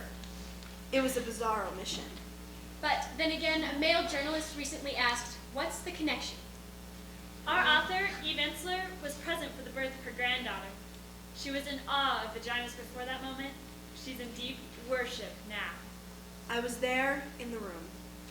I was there when her vagina opened. We were all there, her mother, her husband, and I, and the nurse from Ukraine with her whole hand up there, in her vagina, just feeling and turning, while she talked casually to us, like she was turning on a loaded faucet. I was there in the room when the contractions made her crawl on all fours, make unfamiliar moans leak out her pores, and still there, after hours, when she screamed, suddenly wild, her arms striking out at the electric air. I was there when her vagina changed from a shy sexual hole to an archaeological tunnel, a sacred vessel, a Venetian canal, a deep well with a tiny stuck child inside, waiting to be rescued. I saw the colors of her vagina. They changed. I saw the bruised, broken blue, the blistering tomato red, the gray pink, the dark. I saw the blood like perspiration around the edges. I saw the yellow-white liquid, the shit, the clots, pushing out all the holes, pushing harder and harder, until I saw through the hole, the baby's head, tiny scratches of black hair just there behind the bone, a hard, round memory, as the nurse from the Ukraine just kept turning and turning her slippery hand. I was there later when each of us, her mother and I, held a leg and spread her wide and pushed with all of our strength against her pushing. And her husband sternly counting 1, 2, 3, telling her, focus harder. We looked into her then. We couldn't get our eyes out of that place. We forget the vagina, all of us. What else would explain our lack of awe, our lack of reverence? I was there when the doctor reached in with Alice in Wonderland spoons, and there as her vagina became a wide, operatic mouth singing with all its strength. First, the little head, then the gray flopping arm, then the fast swimming body, swimming quickly into our weeping arms. I was there later when I just turned and faced her vagina. I stood and I let myself see her all spread, completely exposed, mutilated, swollen, and torn, and bleeding all over the doctor's hands, who was calmly sewing her there. And then I stood, and her vagina became a wide, red, pulsing heart. The heart is capable of sacrifice. So is the vagina. The heart is able to forgive and repair. It can change its shape to let us in, and it can expand to let us out. So can the vagina. It can ache for us, and stretch for us, and die for us, and bleed us into this difficult, wondrous world. I was there in the room. I remember.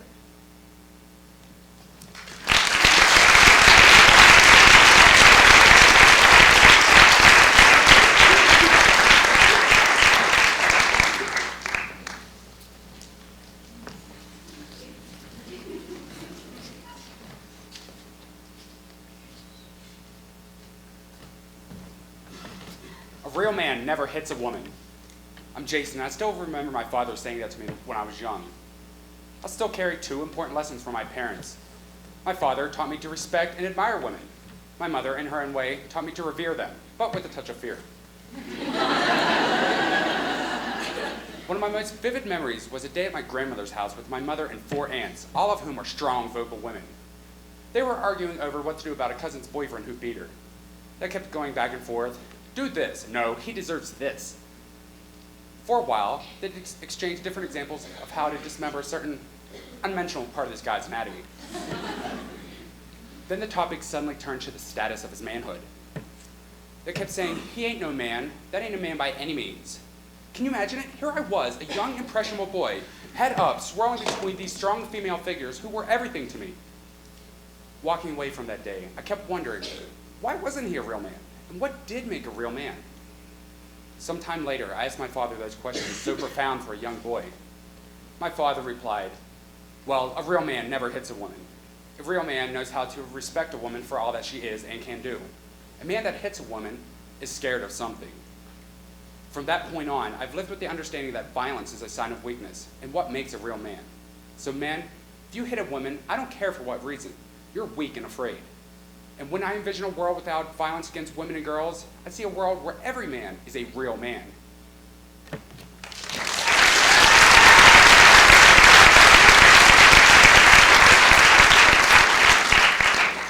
My name is Todd, and one thing I've always longed for is a sister. It's probably too late to ask my parents for that. But I've been blessed to have a number of women in my life to fill the void. I have one girlfriend in particular who might as well be my sister, Liz. More than anything in the world, I want Liz to find a guy who cares about her just as much as I do. But time and time again, I've seen Liz victimized and abused by the men she dates. While I'll always stand beside her, there was a time not too long ago when I couldn't help but think it was her fault for finding such cruel men and for letting them take advantage of her trust time and time again. One day we were hanging out, and I was giving Liz a back rub when she made a comment about how I gave the most shitty back rubs. Out of spite and a bruised ego, I dug my fingers a little too hard into her shoulders to make her feel bad for what she said. I seriously didn't mean to hurt her. This was just how I reacted without thinking. She calmly asked me to stop, and I immediately felt terrible for what I'd done. I sensed the tone of fear mixed with disappointment in her voice, because at that moment, I, her best friend in the world, had become one of the men I'd always condemned in her life. I felt absolutely ashamed and barbaric. She has the right to criticize me in any way she likes, and if I really do give shitty back rubs, she has the right to tell me. But no man has the right to physically or verbally abuse a woman in order to put her in her place or ever to act the way I did that day. I realized at that point that I can't blame Liz for being a victim in some of the situations she's been in. She wants so much to be with a partner she can trust, and that's a hard thing to find, even in a friend. That day, I realized that it is my duty as a male friend to reaffirm her faith in men, and I believe it is the duty of men everywhere to do the same for the women in their lives. So when I envision a world without violence against women and girls, I see a world where women don't view men as the enemy, but as friends, advocates, and allies.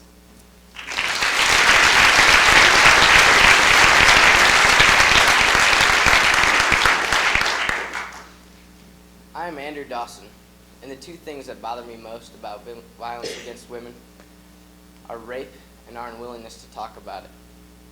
Have you ever raped anyone? What about your friends, acquaintances? When I hear the word rape, it makes my skin crawl. My first response is to defend, to make sure I played no part in it. But did I? Did you? Know your friends, male and female. Ask them and tell them. Don't be a bystander. They're not always innocent. Sex without permission, mental, emotional, physical submission, not based on an unbiased decision, but an encroaching incision made in women, deep driven and infected, tortured by resignation, guilted to hesitation, all caused by unwelcome penetration. Not our problem, 1 in 3, a statistical misprint. Not now, perhaps another. Let's just keep that subject distant. Save it for an activist, feminazi or some other. That's bullshit. She lied, and besides, he's my brother. Next time, stick up for females. You yourself may be included. A feared loss of male support, a comfort long eluded. Male intelligence is out there. Look close, it's just polluted. To the king of beers, if sobriety rears, in evenings been diluted. One decision, action for an evening unaccepted. But Sundays serve such comfort when that woman's still respected. Go ahead, be a man, address your role in this issue. Brace, listen, perhaps grab a tissue. I personally am guilty, for I have disrespected women. But with this I acknowledge, so listen and be driven. Pop, there goes chance. Smack, opportunity. Let that moment pass and you grant violence its immunity. When I envision a world without violence against women, fear has fallen, escaped as a female rhythm. Where it's been back then, when it will be, starts here with me. Envision swept consciousness, no violent thoughts allowed to resonate, no violent acts allowed to penetrate. Difference will be observed, not just in crime, but with each and every instant. Parks, homes, offices, places not so distant. Don't play this off as crime. or simply a statistic, stand up and speak. We have tools. Get realistic.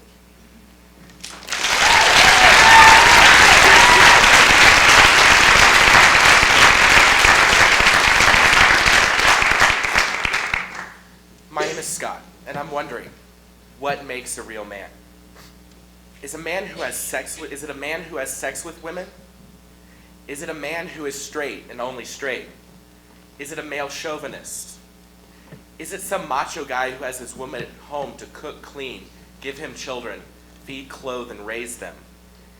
Is it the man that makes more money than his wife and gets angry if somehow she were to make more than he? Is it the man that abuses physically, sexually, and emotionally his children?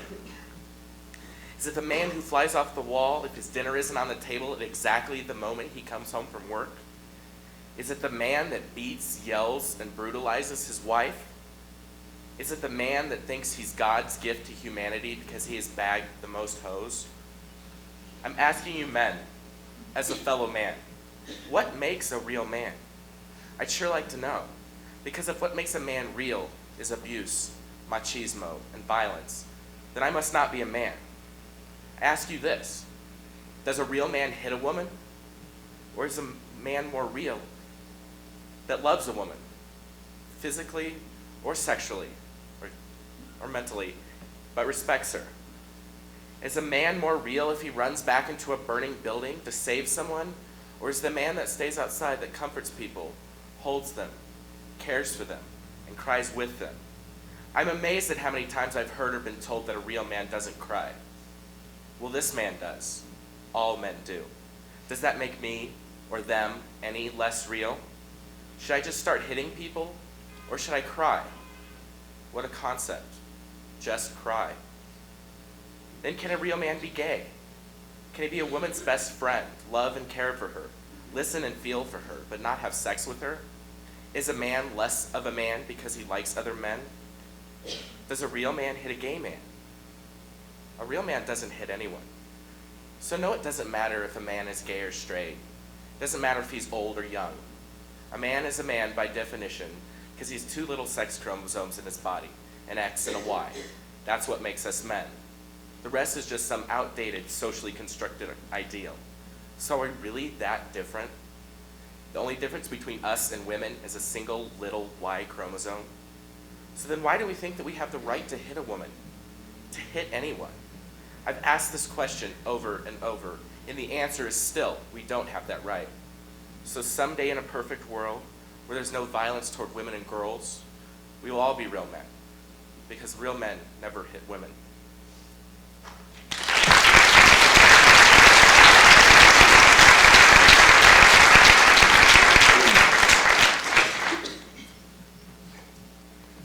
My name is Seth, and I open doors for women.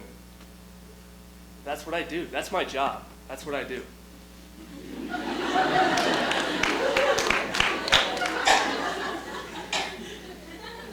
I can remember back when I was about 10 or 11, being out with my mom, we were going to a dinner, movie, something like that. I remember her walking up to the door and opening up, stepping aside, and kind of turning and looking at me.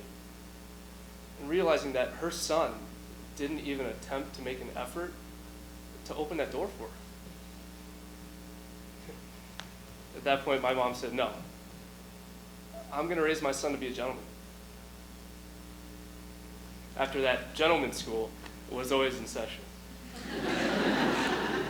Opening doors, pulling out chairs, taking coats, those were the lessons, and I usually had homework. Sometimes I'd be out with my mom or my sister, and we'd be going to dinner or movies. They'd walk up to the door and they'd just stop right in front of it. Most times I'd walk right into the back of them. And I'd puzzle. Oh, okay, open the door. And some people ask, well, did it work?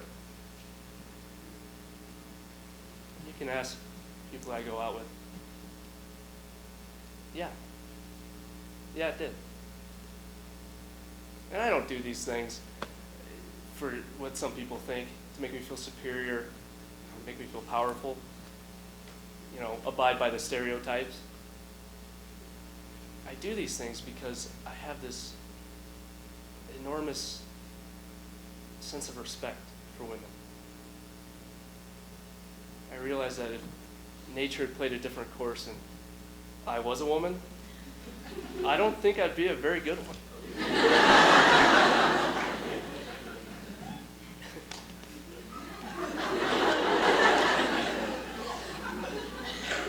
Being a woman is hard. And it's not necessarily, the big things that, a lot of us guys think about, pregnancy and all that. It's a lot of the small stuff. It's the small stuff that makes it hard. Talking to a lot of my friends, girls especially, about this play and just kind of what it means to be a woman. Talking to one in particular, she asked me, Seth, when you go out at night, when you park your car, how many times do you park your car in an area that has a lot of light? Just in case. Seth, how many times when you get out of your car, do you reach into your pocket and feel that can of pepper spray?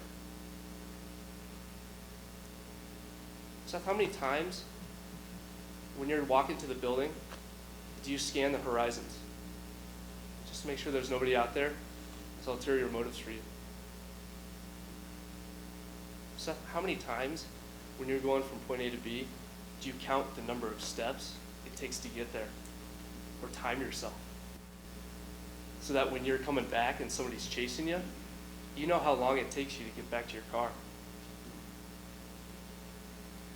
Seth, how many times when you get back to your car, do you look in the back seat just to make sure there's nobody there?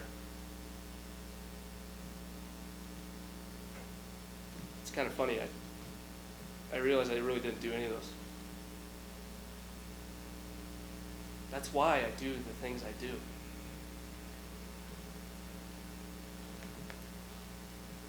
That's also why I'm still a virgin.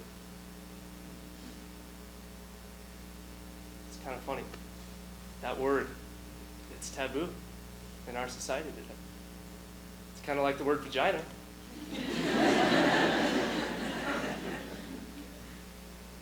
But seriously, I made that choice. And I didn't make that choice for selfish reasons, for myself, for what maybe my parents want, for my religion. I made that choice for my wife. And don't get me wrong, I'm not married. I'm 20. Definitely not. You know what? I might not even have met her yet. I might not even know her. But I do know when that time comes, I'll look her in the eyes. I'll say, I waited for you. I waited for you.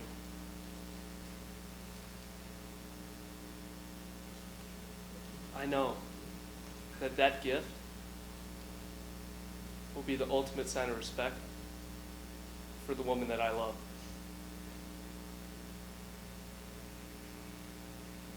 So when I think of a world without violence towards women and girls,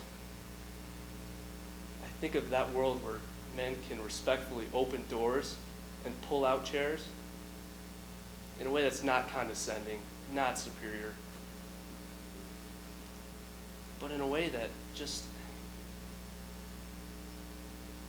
conveys the type of respect that every woman deserves.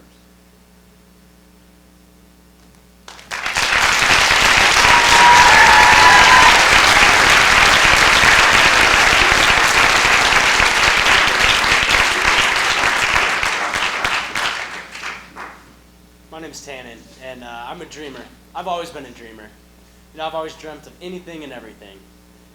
Actually, I met another dreamer the other day. She's great. In fact, I think you know her. I'm pretty sure you all know her. And that was her a little while before we met. She's beautiful, isn't she? Better skin doesn't happen in Lubriderm commercials. Seriously. But don't worry, she can't see you, because at this moment in time, she can't really see much of anything. She's curled up on the floor with tears impairing her vision. She's been like that for about an hour, and she's thinking that if she stays like that for another one, she might just be able to sneak her way out of this party, out to a friend's car, which may in fact get her home safely tonight. You know, she's still in high school. She's at a friend's house with a few friends over. But she couldn't feel more alone than she does right now. She was downstairs for the last couple hours talking and laughing with everyone. She's always been the one to light up a room, you know, to be the most powerful presence to just everyone around her. Well,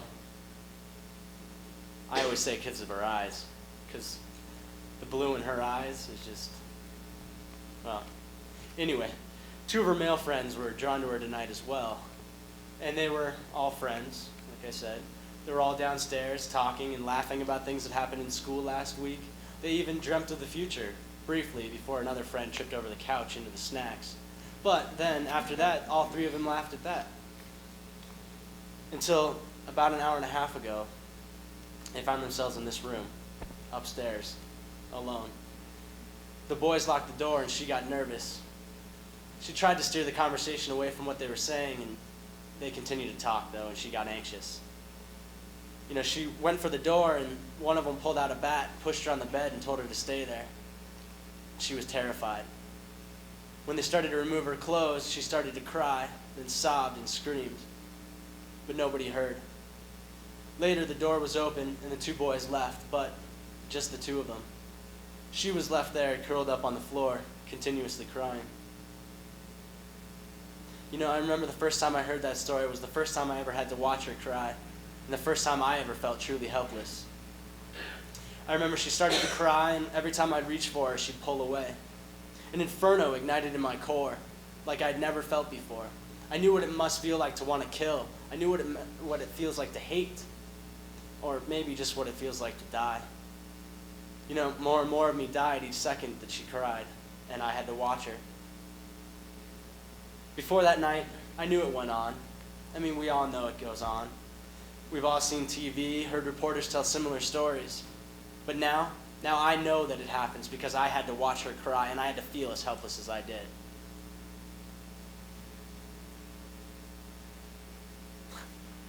I wish I could say that I felt a fraction of what she does, but there's no way. I can't. It didn't happen to me. That's the worst part, actually, is that it didn't happen to me. Because if it did, I wouldn't have to watch her cry. She wouldn't have to cry. And I wouldn't have to feel the way that I do.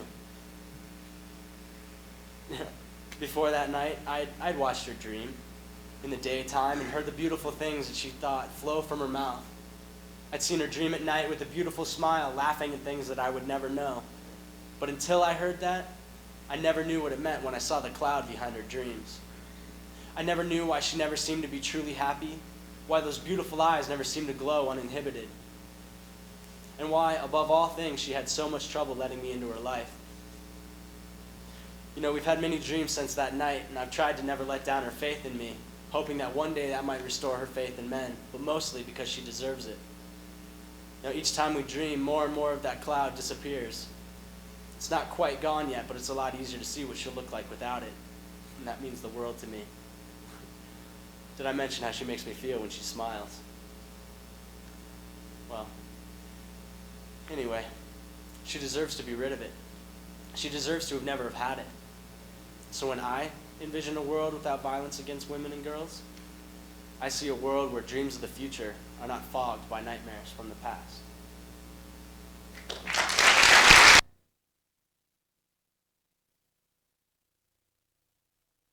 My name is Jonathan Judge, and when I envision a world without violence for women and girls, I think of the world. A world in which the rigidities of borders, ideologies, do not exist. A world in which all of humanity is embraced by all of humanity.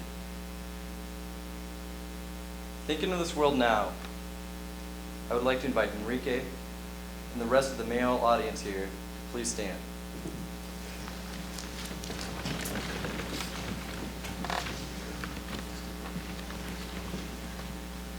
Next, I want you to place your right hand to your heart. That's right, grope for that heart. It's there, we all know it. Finally, I want you to repeat after me. I pledge my allegiance. I pledge my allegiance to all mothers and sisters. To all mothers and sisters. Partners and daughters. Partners and daughters.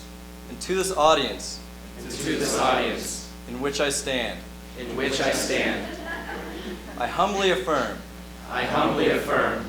The inherent dignity. The inherent dignity. Vitality. Vitality.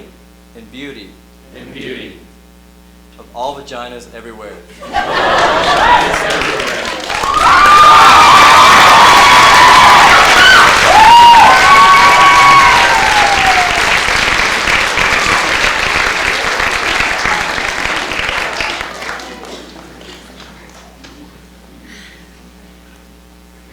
My name is Lisa Inyona, and I'm a graduate. I'm a graduate student in the Religious Studies department here at DU. 21 years ago, I wasn't able to tell my story. I was molested by my uncle, and the very next Thanksgiving, he was sitting right across from me at the dinner table as if nothing had happened. However, now I have found my voice. January 20th, 1999. Dear Diary,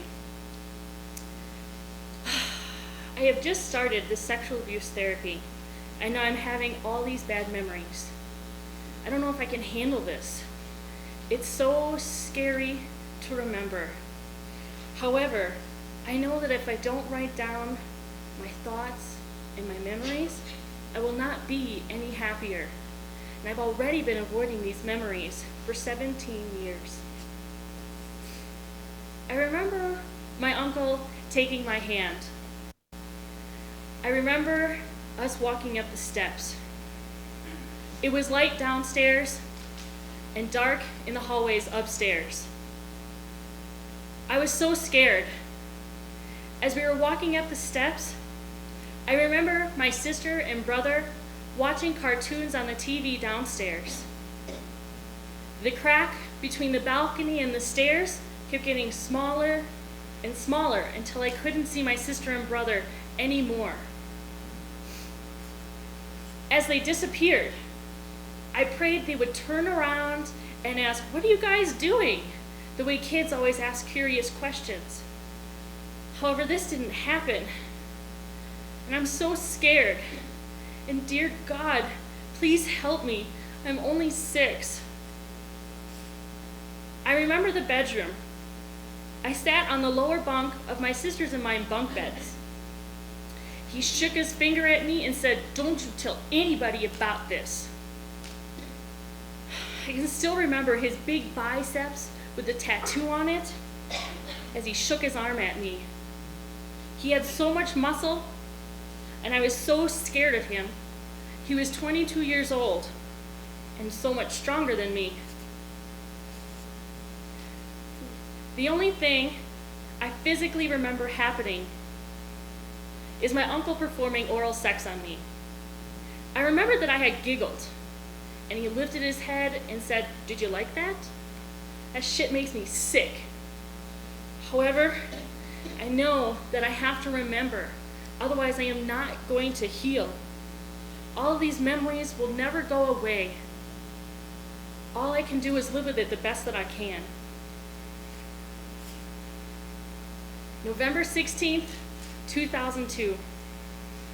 Dear Diary, one of my first dates with Inyona, I told him of all the sexual violence I have experienced. He said that he wanted to help. However, I told him that I don't need any help, because, of course, I'm an independent woman, and I don't need help by any man.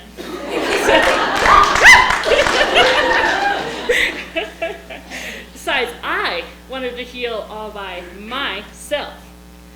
But he said to me in a very calm, peaceful, and humble voice, "How are you ever going to fully heal unless you let someone in?"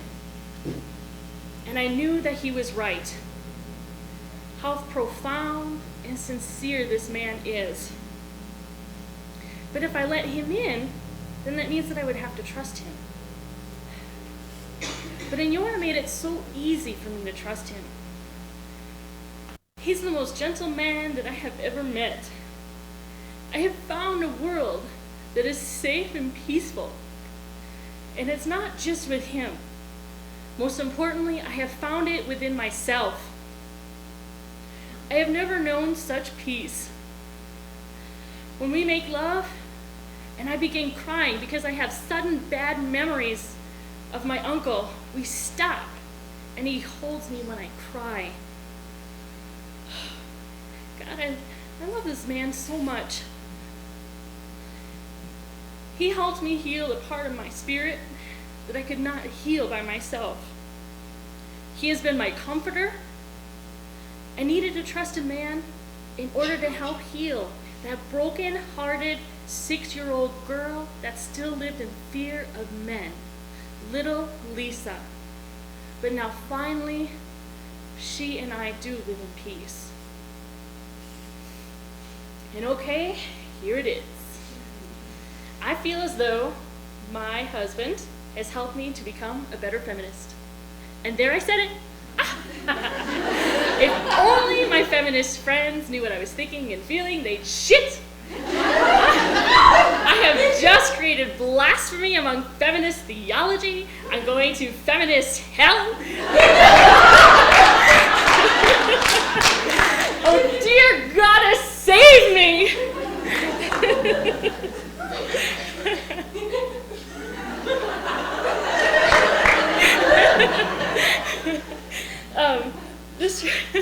This reminds me of an article I read in my Intro to Women's Studies course entitled Feminist by Day, Wife by Night.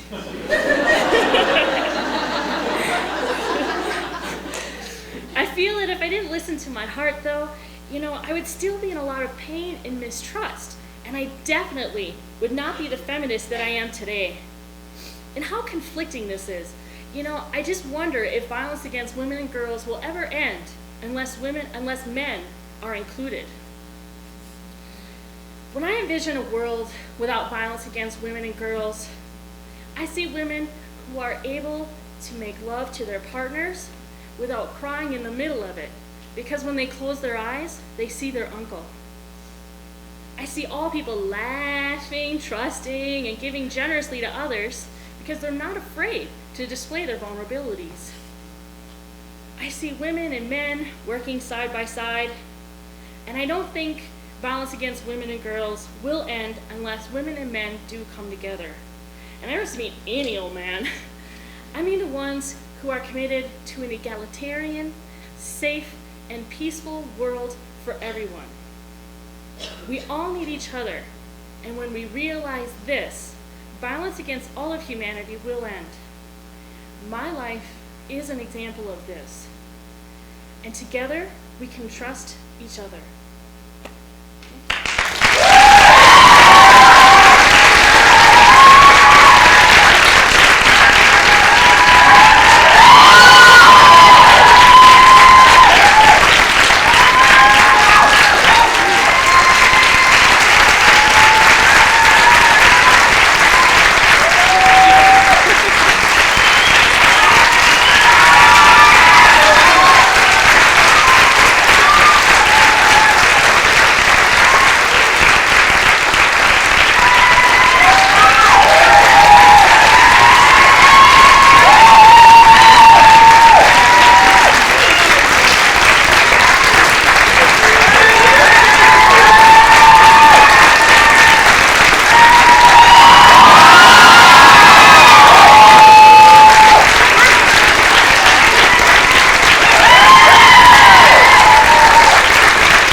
our final closing night, we would like to give out a couple more thank yous to some of the people who worked behind the scenes before any of us cast were even involved in this production. First, can we get Jessica Sanchez up here?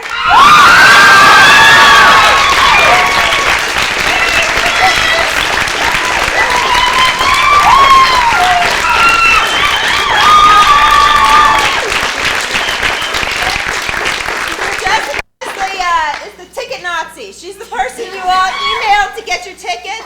She's also the president of the Undergraduate Women's Council, and they have been unbelievably supportive. This would not have happened without them. All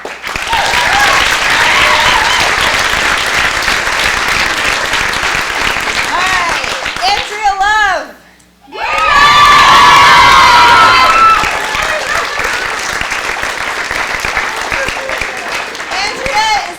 President of the Undergraduate Women's Council, and she's the producer for our show here.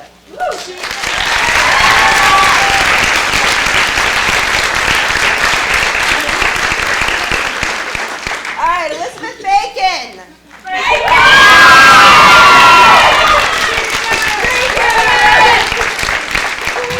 Elizabeth is our marketing director, and she's responsible for the two Venuses you see on either side here. She's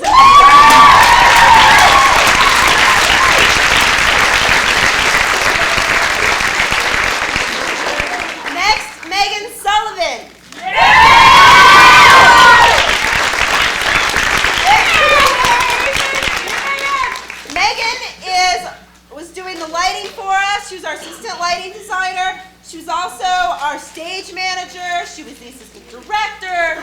She was the lady who helped us with our lines. She was the one who made sure that we didn't step on anything on stage. She was the one who just was our all-around go-to person. And